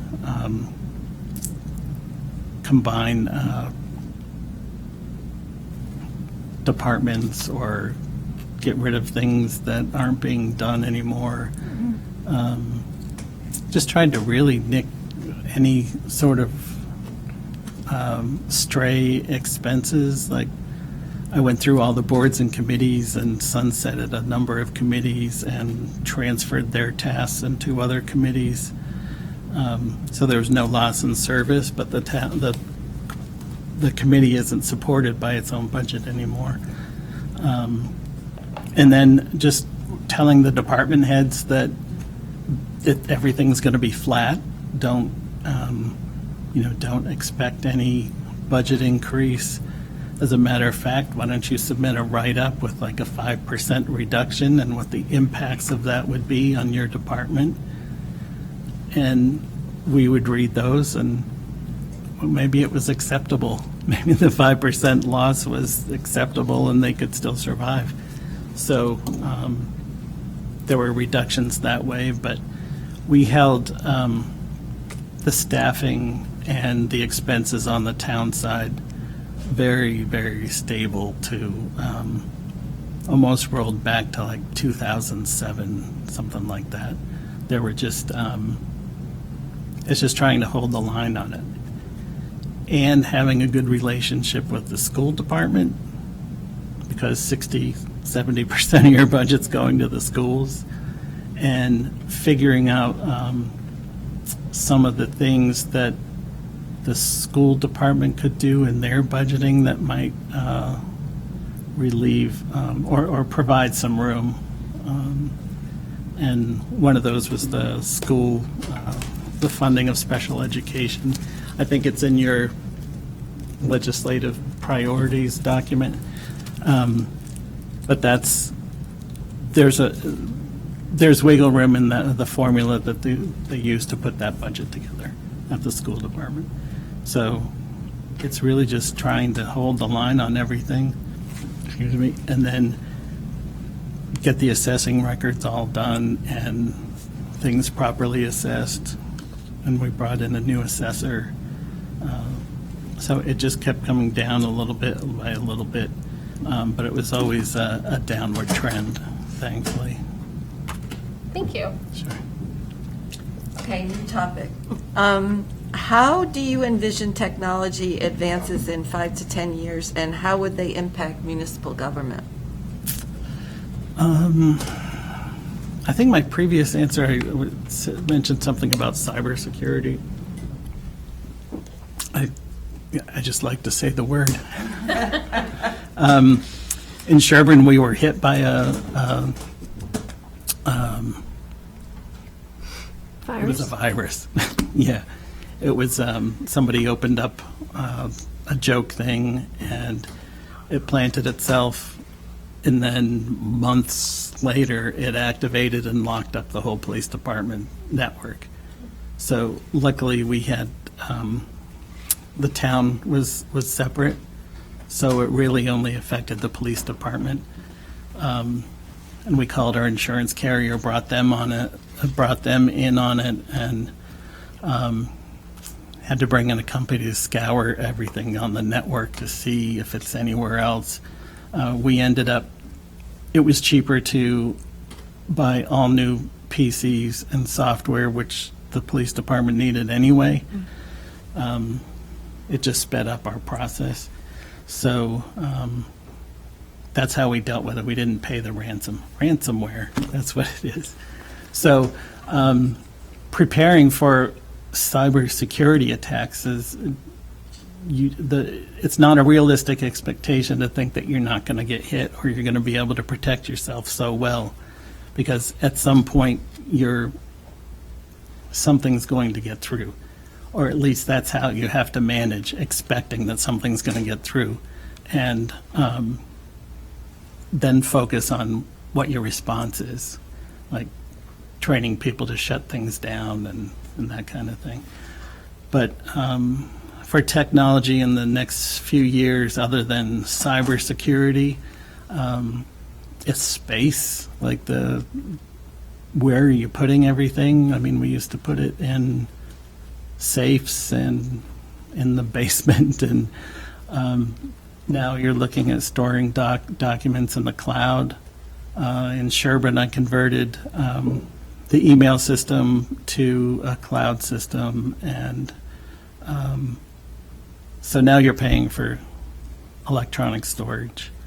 And that's just going to get more and more. So if you're not putting the money into your own memory storage, then you're going to be paying somebody else to store your stuff for you forever. So, that's something that would definitely affect municipalities. And then the speed of things as far as software being needing to run on better and better PCs, that costs you too, because you're replacing and upgrading PCs a lot sooner than you used to. But those PCs you're replacing now are $300 to $500, and they're a small box compared to a large box that sits on the floor. And so those three things are what I would think would impact municipalities in the near future, if it hasn't already. Okay, another change. This is a good question that was already probably asked of you, but please describe how you would handle conflict and conflict resolution, and include how you feel you would have your open door policy or whatever between the residents and the staff in trying to bring residents, select board, staff all together as a nice smooth transition from conflicts. I missed the last part. A smooth transition of what? Of any conflicts. Oh,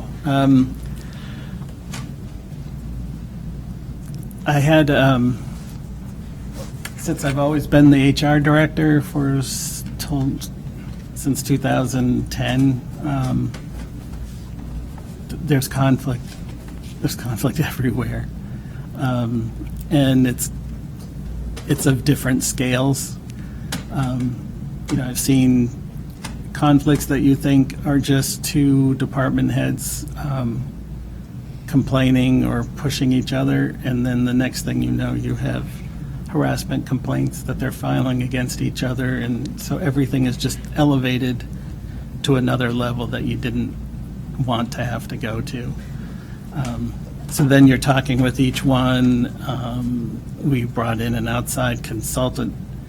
Actually, on this, we had to bring in two consultants, one to work with each one so that they had special attention. And then we got them to work on a combined project that they agreed on working on together, and then bringing this new policy to the board to pass. In the end, it cost probably $40,000 to $70,000, and it didn't change the people involved. So when dealing with conflict, you really have to understand what your goal is. Excuse me. Sometimes it can just be a conflict between an employee and someone working on their board. Those are difficult, but I've dealt with those. I did a mandatory sensitivity training for all the boards and committees I didn't do it. I implemented it. I came up with the idea to pull people together and learn about the conflict of interest law and sensitivity training. And we brought in somebody from the EAP program, the Employee Assistance Program, to explain what sensitivity and diversity was. I think I just got off on a different tangent. So how would you have an open door? How is your policy between bringing in residents and when they have issues or Yeah, request it's- things and then get it into the... It's time consuming, but you have to listen and you don't turn anyone away. I mean, if you're in a circumstance where you actually have to turn someone away because something is going on that you have to address, you would definitely get the person's name and number and you would follow up on it as soon as possible, ask them into the office or whatever. But dealing with all those conflicts on a one-to-one basis so that it doesn't escalate onto electronic bulletin boards and anywhere else. Just try to nip it in the bud. I had set up or implemented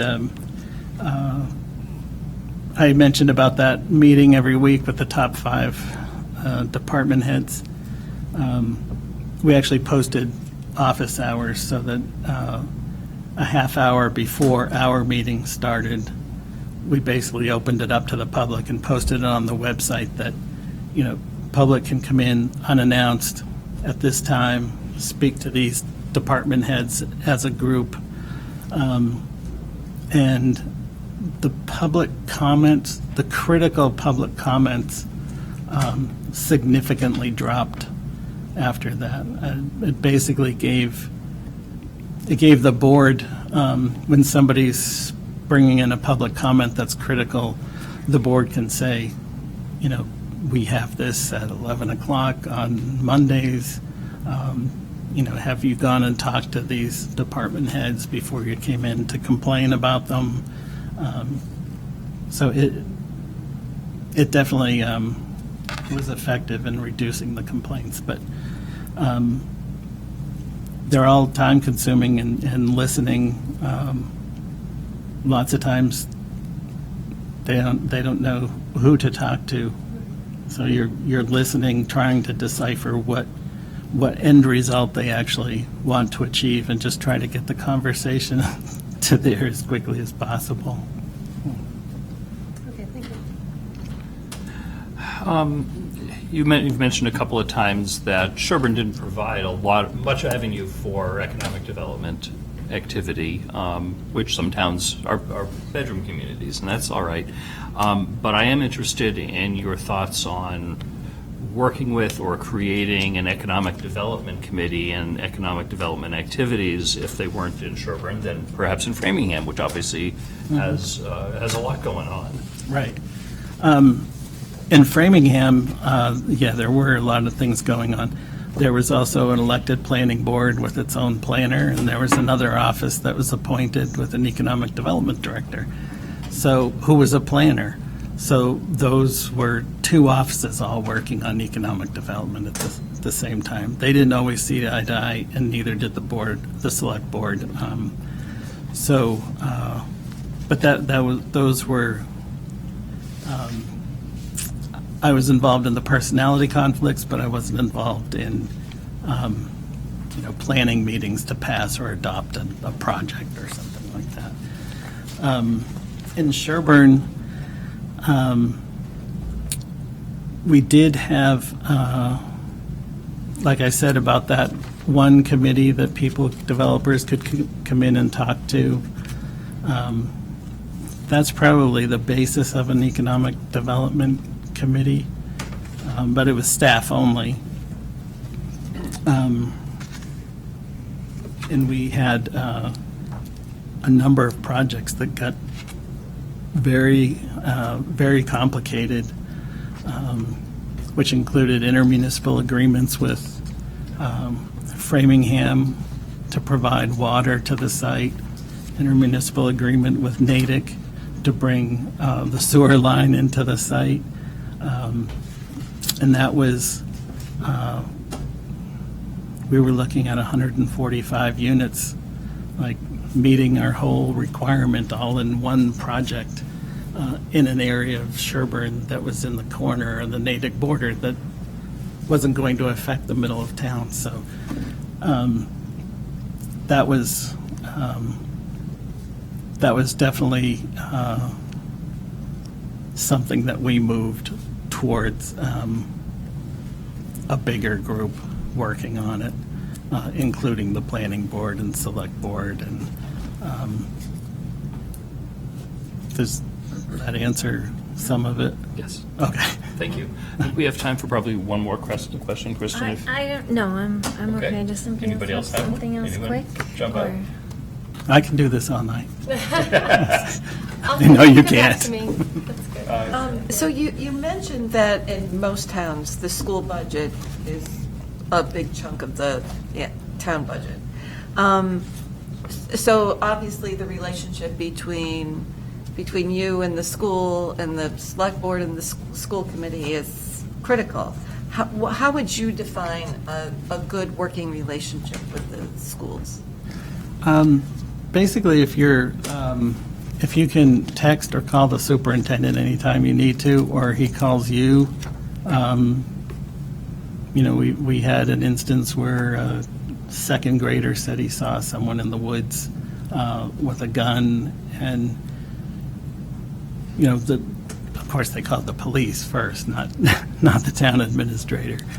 But there are times when you want to make sure that you have that open communication with each other, because that makes it a lot easier when you go in with some budget request and say, I need another 2%, can you knock it back? And trying to get those addressed before you print your warrant to put the school number together. But sometimes the school can bring their own number forward that you think isn't sustainable, but you just have to spend time with them. But my contact would be with the superintendent. It wouldn't be with the school committee, unless the board sent me to a school committee meeting or there was a reason for me to be there. One example is we were trying to break out of a co-op of health insurance, and in Sherburne, the teachers' unions on our elementary school, we were responsible for their benefits. So we had the legal right to change their benefits. But you're talking about a number of other unions in the district very unhappy. So it was an unsettling thing to go to their meeting and explain, no, we're just carving out our people. You guys can continue doing what you're doing, but we're going here and we're going to save a lot of money. And then you had to meet with our local union and, getting the support of the superintendent on doing that. In Sherburne, the superintendent was the superintendent of the Sherburne Elementary School and the superintendent of the Dover Elementary School and the superintendent of the combined high school and middle school. So he was actually three separate people. But keeping the communications open that you can call each other and work on those kind of projects that saved significant amounts of dollars and wouldn't have been as successful if the superintendent didn't want to go through the process of working with us. So you have to maintain that relation. Thank you. Well, that means we're out of time for questions, but I will turn things around. And I see, are there any questions you would like to ask us or anything else that you'd like to share before Well, we conclude? I swear I've read about 1,000 pages. I've actually never seen a town with so much available online. You have a plan for everything, open space, conservation. Now, I don't know what the status is of implementing the items in those plans, but I don't really have questions that would be worth keeping you any longer tonight. I did write down, I have 6 pages of questions. But, and I, We were thinking 1 or 2. yeah, exactly, and I don't want to just pull one out for It's entirely up to you. for show when I can, if I'm lucky enough to get hired, I can meet with the department heads and save you the time on a lot of the questions I have about infrastructure and that kind of thing. So I guess I would use this time just to say that I'm very interested in the position and good luck with making a decision. I know it's not easy. So good luck. Thank you very much, and thank you very much for joining us again. Thanks for coming.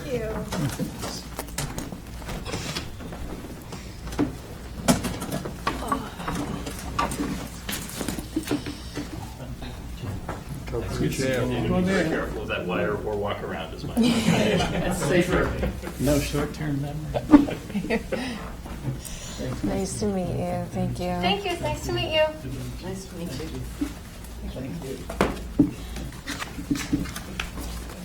Do we want to take a couple minutes stretch break again? Yeah. Sarah, if you could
much, Terry.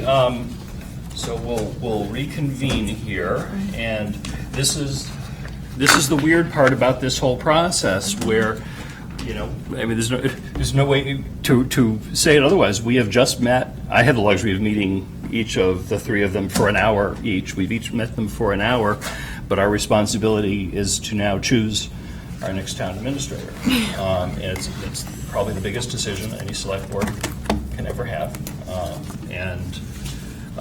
But that's our job now. So I'm going to suggest that we simply review them as a group from beginning to end, starting with Courtney and then David Genero and then David Williams, and talk about what we like about each of them. And we may naturally gravitate towards a consensus, or we might not.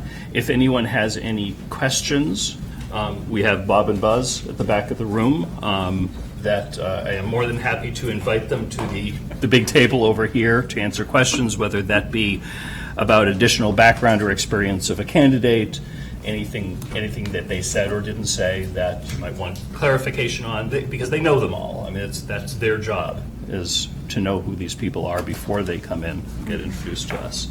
So, I mean, I'll start with Courtney Friedland. Any thoughts, questions, comments, opinions about Courtney? Let's start at that end of the However we want to do it. Say what? I'm on the hotline already? Oh, my goodness. I liked Courtney. I think she was a fresh perspective. I think that she was confident when she spoke with us and was happy to relate stories quite easily.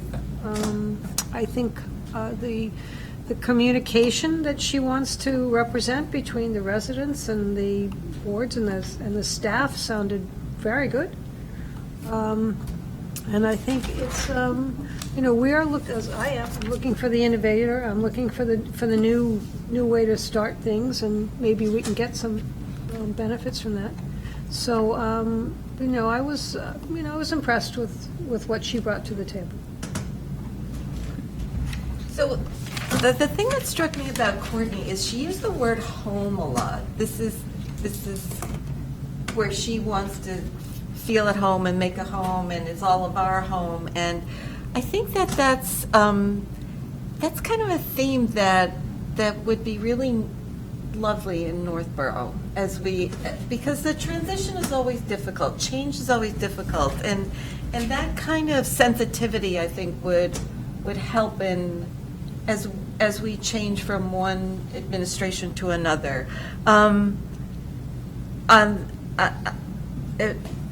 The other thing that I really was very impressed with is kind of her very progressive ideas, with how they conduct town meeting now, and her real efforts to engage the community. So, she's obviously very well qualified. She's, she hasn't been a town administrator, but she's been assistant, and this time, so for her, a logical career move. So those are the things I liked about her. I also really enjoyed her responses, and I loved her enthusiasm and energy. It was definitely something that I recognized. I loved her suggestions for communicating with the community through code red alerts. I liked, again, some of the progressive ideas around getting people to town meeting, making it easier for voting, just, open to looking at new technologies there. I really was taken by her comment about what they did from a downtown revitalization and the grants that they went after for that. I hope we don't have to use that type of terminology, but yeah. I really thought she recognized. I've been through downtown Webster a couple of times. It's not that bad. It's not slum. Right? It's not slum and blight. It's not as nice as our town, but it's not slum and blight. It's so true. And then as far as her engagement with the state reps is good. I think that'll help, being the person that's really going to push to help Northborough get additional funding. She doesn't seem like the type of person that's going to give up. She's very tenacious. And the last thing that I really liked was her suggestion for how she tracks master plan accomplishments. You've got the goal, you've got the committee, you've got the timeline, and I think it'll be good for us to take those goals that we did set forth with master plan and really a lot of the other community work that we're doing to make sure that the work that the residents want is going to get accomplished. So those are my comments. So I liked how she answered my library question, and that she mentioned that Dudley cutting their library was a horrible, horrible thing, which it is. So glad she realizes that. Like, just to be perfectly blunt, I agree with everything that all of you have already said. I did like how she kept mentioning more than once the clickers for the e-voting for town meeting.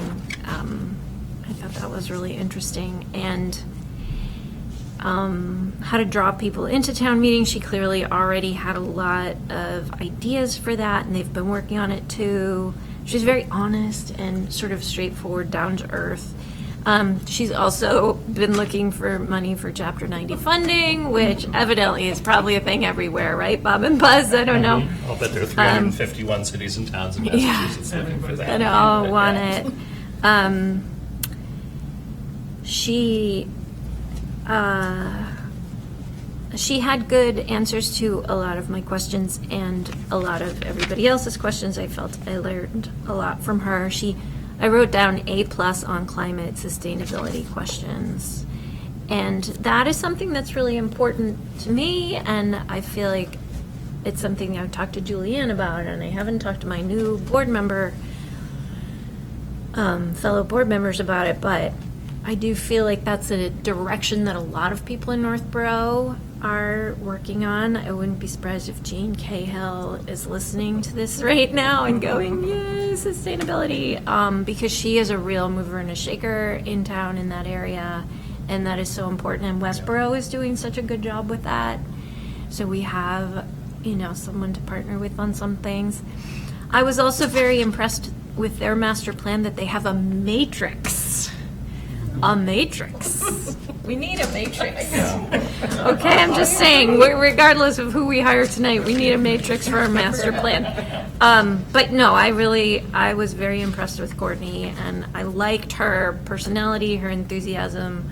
I liked how she was very direct, but seemed like she would probably come in as a listener and ready to learn, as well as be able to lead. Okay, thanks. I really liked her just positive energy. And it's a role that would benefit tremendously from that kind of positive energy that I saw from her. She's the only one of the three candidates that has not been a town administrator, but she's been an assistant town administrator for 13 years in a town that in a lot of ways is pretty similar to Northborough. Webster's very different in a lot of ways, but it's structurally and sometimes politically it's pretty similar. I have some experience from the town that I lived in years ago when I was on the board was the town of Douglas, which is right next to Webster. So I interacted occasionally with Webster government. I never interacted with her at all, never met her. At the beginning of that process, Webster was kind of a rough and tumble town politically, and in government, that's been turned around entirely. And I think it's, I give her some credit for being the person throughout that whole process, because they've gone through a couple of town managers who, my understanding is they were actually really good town managers, and she learned a lot, I think, from them. So I think she's clearly ready for the next step. I really liked the Code Red idea for learning for town meeting and things like that, take advantage of that as a way to fine tune that. I really liked how she talked about feeding forward instead of feeding back, for recognizing and mentoring employees and getting them all up to the next level. she was very, very clear that, doors open to the public, and you can see that. You can see that she probably even thrives on that. And being at town events and things like that. I thought it was, I was overall very impressed. Could we just get Bob and Buzz's 2 cents on Courtney's readiness to take the step up? Because that would be the main concern, at least on paper, that she hasn't done the job yet. Maybe that's why she's still so optimistic.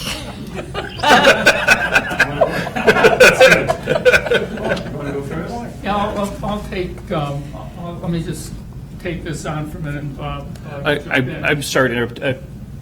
I'm Buzz. You want us to come up here? I just want to make sure that folks at home, it gets fully recorded, because this is an important No, that's question true. and answer. Well, thank you for interviewing me for this job today, and I'm very happy to be here. Bob, please move that over. I don't want to sit here by Be careful myself. of the wires there. Just I want you to be alone, please. I'm not going to be alone. In another life, actually, I in another company that does more HR, strictly HR work, the firm did a pay and classification study in Webster, and so I had a chance to meet her then, but more importantly, I had a chance to meet her boss, her mentor, Doug Wilkerson? Williston. And a very good town administrator. In fact, he moved, I think, to South Carolina or North Carolina. He moved, but if he didn't, we would be looking at him for other positions as well, because he was very good at what he did. The fellow that is there now, you have to help me with his name. Rich LaFond. Rich LaFond had been in several of our other searches, and again, they've been very fortunate to get top quality folks as town administrators, at least the last 2 that I know. So in terms of being mentored, I would say number 1 folks to be mentored by. Just know she wasn't the assistant for the 13 years. She was the admin to the town administrator, and I think in the last several years they brought that position up to the title of assistant town administrator. But when we were working there, again with the other firm, this is pre-COVID, so you're talking 3-4 years ago, she was very active with the study, did a lot of the coordination, a lot of the legwork to make the study, go well, and helped us get the thing, finalized in a finalized format, so it could be presented to the unions and the town administrator and it wasn't select board then; it was a board of selectmen. So I would say, in terms of the sort of her upbringing, so to speak, as a aspiring town administrator, she has very good roots. Yeah. Yeah, so to the question of readiness, I think, Kristen, for lack of a better term, we have seen and identified folks who are in assistant roles, as Buzz suggested, who are under real quality mentors, so to speak. And that's our feeder system. Because a lot of our managers in Massachusetts are aging out like us, and we always watch the assistants, because we think that's our next wave of folks who are going to assume roles. And frankly, I got my start as an administrative assistant in Maynard, Massachusetts, and was hired by the board a long time ago in Burlington as their first town administrator, and I was an administrative assistant. They took a chance. Yeah. And I think, I'm just speaking for myself, I think they took a chance because of what they saw. The fit was right for them at the time. And I think that's your big decision. What is the right fit for us? Because we think the 3 candidates could do the job. So what is the right fit for us as a community? We have recently placed a couple of assistants. I think we mentioned to Mitch and the screening committee, we did the Westford job, and the assistant out of, it's the one down the street here. Westboro? No, Boylston. Berlin. no, the big one. Shrewsbury, yeah. She was, Now we remember. Kristen was the assistant in Yeah. Shrewsbury. And she was she's under a very good mentor there. We know the manager there. And she applied in Westford because she felt, as you heard tonight from Courtney, she was ready. She was ready. She was under a good mentor. She's seen everything. She hasn't been the top person, but she's seen everything. And the select board in Westford, and she was up against sitting town managers and town administrators. They felt at that time it was the right fit for them. Okay. So my point in all of that. It's not unheard of. Yeah, no, it's not. At all. And that's our next wave coming up. Good assistants who have been mentored under good managers Okay. are going to be able to do the job. All right. Okay. That's Okay, thank you. Any other discussion directly on Courtney? And we will return okay. back to, trying to reach consensus on something. Right. Yeah. Okay, so continuing on, David Genero. Again? I think I'm open to anybody starting. I found that some of the experiences that he had were would have helped in some cases for us with his the DOT and one of the many things that we seem to have roadblocks with. I have to say that I just really like the first candidates. Don't really. Okay. Just, that's where I'm going to stick. Okay. Sorry. Well, the thing that is very interesting about Mr. Genero is his real interest in development. And we are at a stage where we have a lot of development going on. So that could be an asset if we think about that. And also, his ability to use complete streets for state roads, that was, probably a feat. And he does have a lot of experience. So, all something to consider. Thank you. So my thoughts on Mr. Genero were, I really enjoyed his story about the Becker project. There definitely was something that sparked in him when he was talking about that. And I think that project started off one way, and he's really navigated a lot of different paths through it. And I enjoyed how he shared that experience with us. I liked how he mentioned how important the checks and balances are when it comes to town finances. I appreciated how open and transparent he was with some of the challenges he's faced in the past and how that's impacted him going forward. Like you had both mentioned, his experience as a soil broker. I thought that's an interesting concept for us to consider for the future. That might be a bylaw we want to investigate. And then, again, I liked the suggestions about Code Red, emergency and alert messages. I liked how important having the warrant ready early was to him.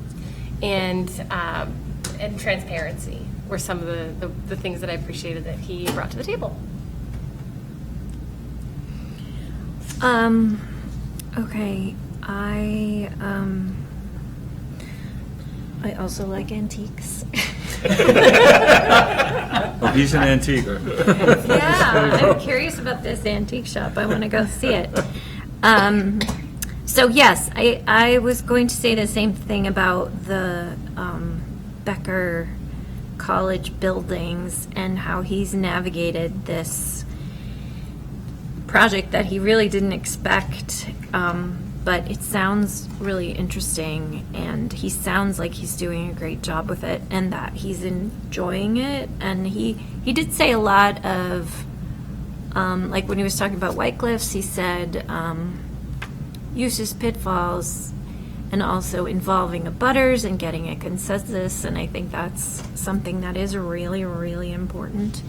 So he had his finger on building projects, and he did tell us that building projects are that's sort of the big thing for town administrators. And Bob Reed told me that too the first time I met with him, that he said when you're looking at new town administrators, you might find somebody who's just really ready to dig their fingers into White Cliffs because it's a real good challenge for the right person. If he can bring, $10 or $20 million with him. Yeah, that would be nice. It doesn't sound like he has that money lying around, but we'll see.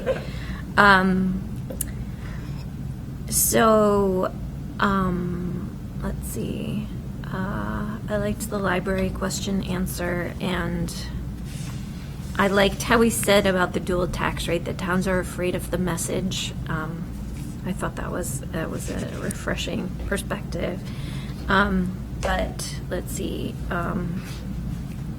Some of the things he said about the master plan and the mom and pop businesses, he did sound a little defeated and not super enthusiastic about our downtown revitalization. I kept getting that's really hard, and that's the sort of like that kind of energy from his answers about that.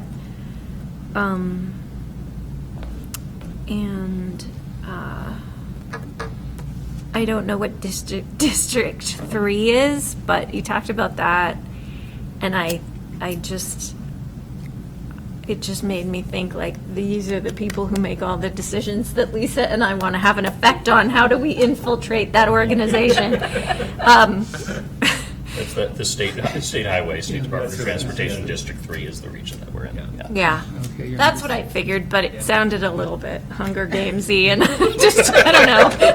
I can't help but get a little creative when I'm listening to some of these things. I hear them one way, and they really are meant to be communicated in another. But anyway, so he shared some good information. He definitely knows what he's talking about. He definitely has a lot of good knowledge, but not that energy that Courtney had, and it's just, yeah. I don't know that anyone has that much energy. I mean, David is clearly the most experienced of this. He has actually done the job in two different towns. Town of Uxbridge, not too many people last a long time, and he was the town admin there for 3 years, and then he's been seemingly very successful in Leicester for 7 years, and that's really good. He's very financially focused, which I'm not sure if that's a match for what we're looking for right now. He comes from that financial background, as a former town accountant, finance director, as he was coming up through the system.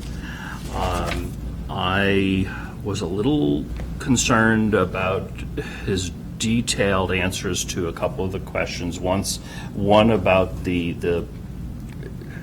town accountant that also worked for Uxbridge that's now in prison. Yeah. He was in business with that person while they were working in the same town. And I keep wanting to look past that because he was never charged in anything. I don't even think he was ever investigated. But having the situation where even if it's legal, and he sounds like he found a way to make it legal, he as town administrator having the town accountant in business with you at the same time,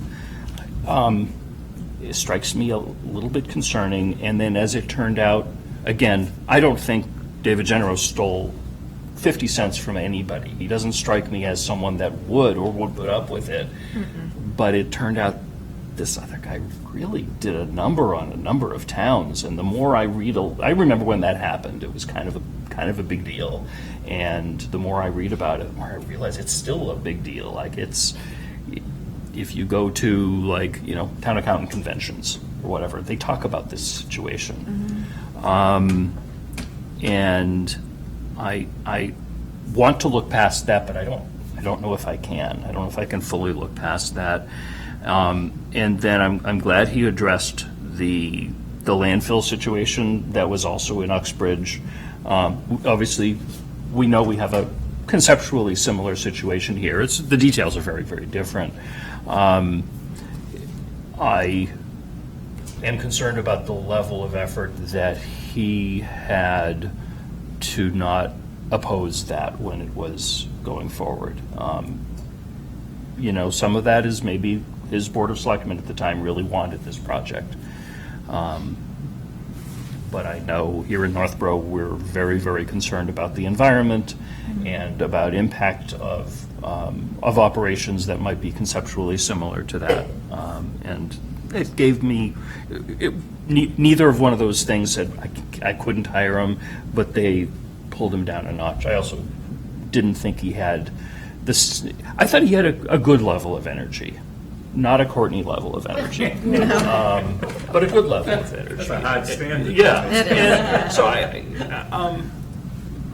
so I'd say I liked him.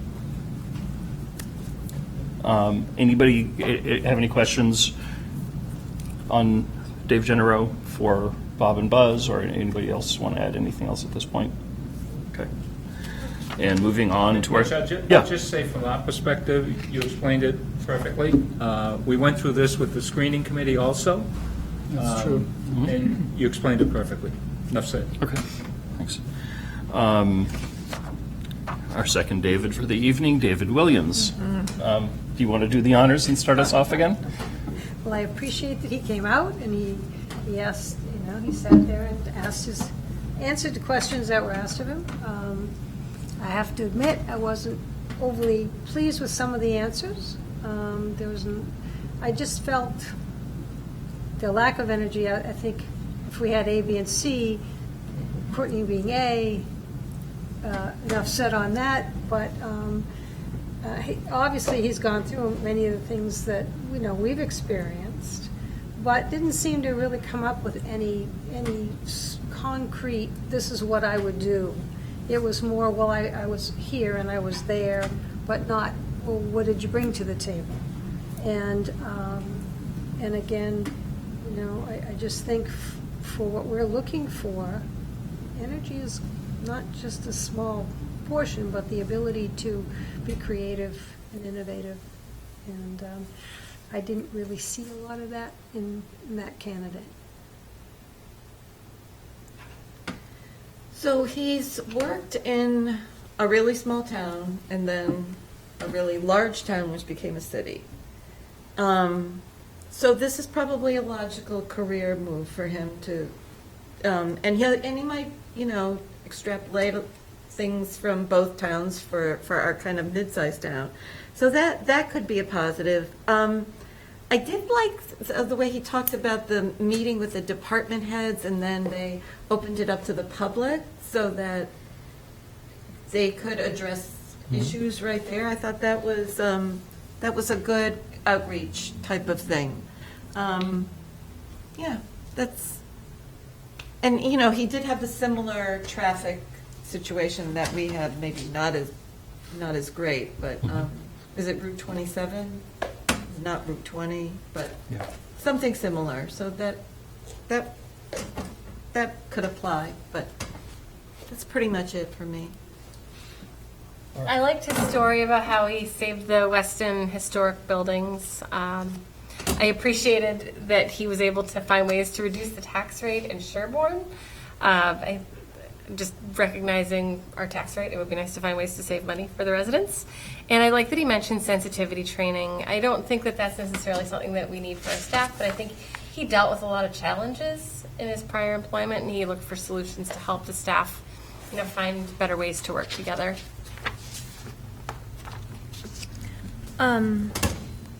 Preparing for cybersecurity attacks is essential. That was a useful thing that he brought up. Definitely. And I know that's happened lots of places, towns and cities. And I liked his answer about rebuilding intersections to make it harder for the trucks to go through those intersections. So those specific things were great. I have a hard time picturing him entering into a new group seamlessly and just getting started. I think he would have a lot of kind of, I don't know, personality-wise, I'm not seeing him as the best fit of the three. Using the word fit, I think, is really helpful. And I'm thinking of our staff, who we would spend more time with than us. It is sort of weird that the five of us have to pick their boss, and they're not even here, and they don't get a vote or anything.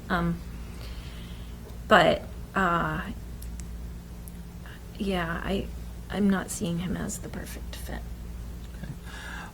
It's similar to the comments that have been, I found him to be very competent, very knowledgeable, experienced, but I don't know if he can direct and really inspire the quality of staff that we have here, who are a high-energy bunch. I don't know if he is that fit on that. There were a couple of things about the transparency. I was all excited. I think was it you that actually asked that question? And he brought up the FOIA Direct thing, and then it turned out that it fizzled away to nothing. And maybe for Sherburne that was the right thing, but I was excited for a minute. I liked how he, somewhat jokingly or tongue-in-cheek, called the downtown vitalization as opposed to revitalization. All three of them did their homework. Oh, yeah. I'm very, very impressed by that with all of them. I was not particularly enthusiastic about his economic development experience, which I think is something that we could really take advantage of here. And I was hoping that Framingham would provide that opening, but it didn't sound like he either didn't mention or they didn't have an economic development committee in Framingham, and I don't know whether they did or not, but I asked the question and he didn't respond to. He just said they had two staff members and sometimes they didn't get along. Yeah. And I think David could be a great fit somewhere. Yeah. I really do. I mean, all three of them. Clearly, David General is I think a good fit where he is now, and I think David Williams could be a good fit somewhere. I just don't think it's here. Okay. Can I just say that the three things I'd certainly like to take from that, if we can implement it, are the three things we talked about. And now you're going to ask me what things are. Talk about Lucy. Huh? Lisa, Oh, have you not heard? can't hear you. Okay, here we go. Oh, my goodness. I think that there's, from all three, we've learned things that we could certainly take and implement with whoever it is that we pick. And that I see a clear path to having some brightness and some, involvement in bringing everybody more together and making that community. I think I heard that from at least one of them that would be the one thing that we like to do, is to bring everybody together as a community member and giving everybody their voice and concerns and working toward making some resolutions.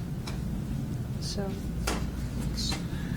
All right. So Mitch, before you begin the deliberations, let's just review the three candidates. So we think we mentioned to you that both Courtney and David Genero, this is the only position they're looking for.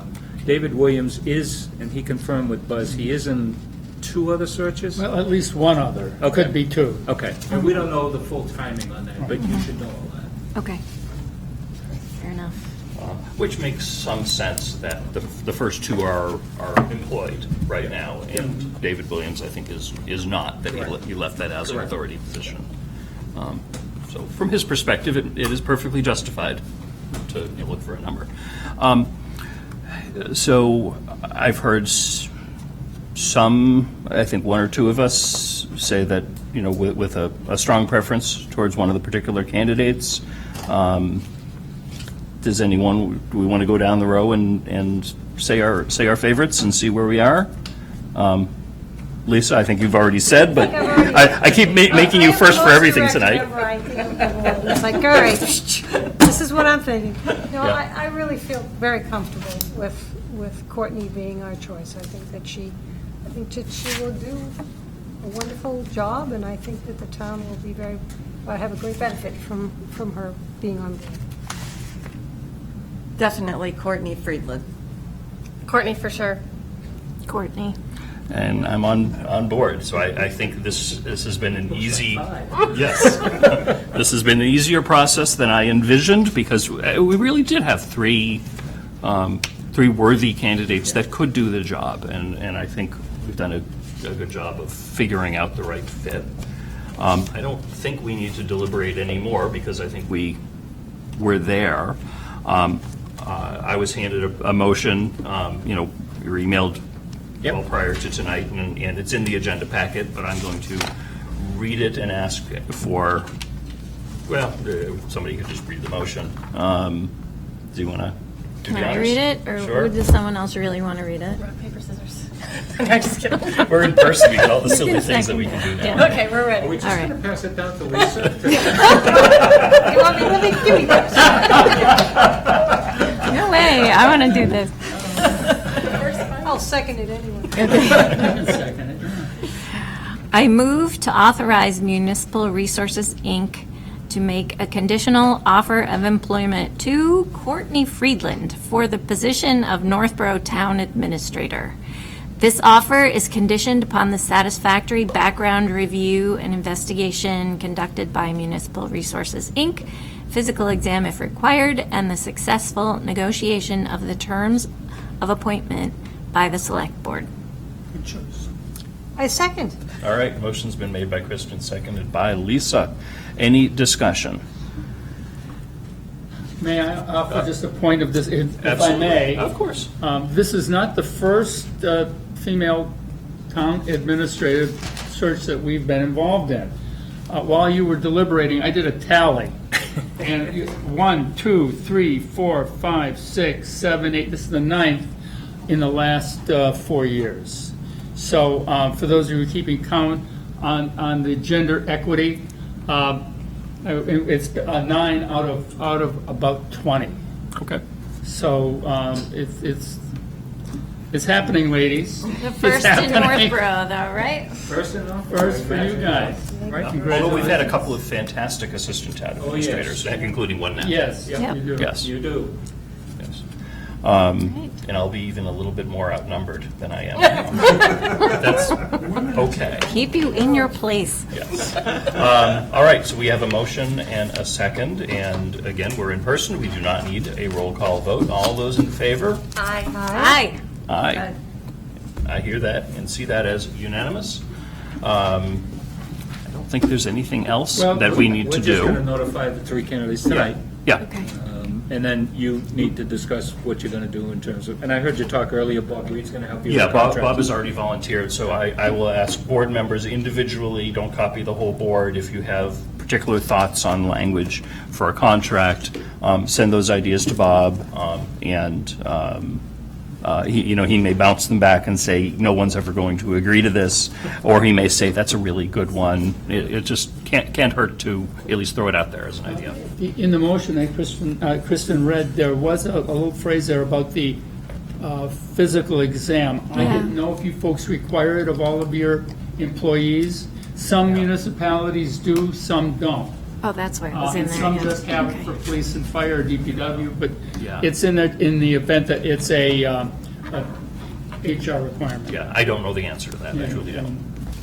I don't either, but I put it in it just in case it was. Yeah, you can ask Bob or Rebecca, Yeah. and they would know the answer to that. We'll check that. Okay. Sure. Yeah. That's the top of her head. Yep. Anybody else have anything for us this evening? Well, I think I can speak for the board and say thank you to your company, Bob and Buzz, Yeah. and And the work that the search committee did. We did a lot of work. Yes, they work hard. And it was a really He's good He's committee. a hard driver, by the way. It was a really good committee. It was a I mean, good we committee. appointed a really diverse set of people with different thought processes and different experiences, everything, former staff people and people who were brand new to the municipal process and everything in between. And it was a really good group to work with. The chief was tough to deal with, but other than that, the chief was Okay. I'll entertain a motion to adjourn. So moved. Second.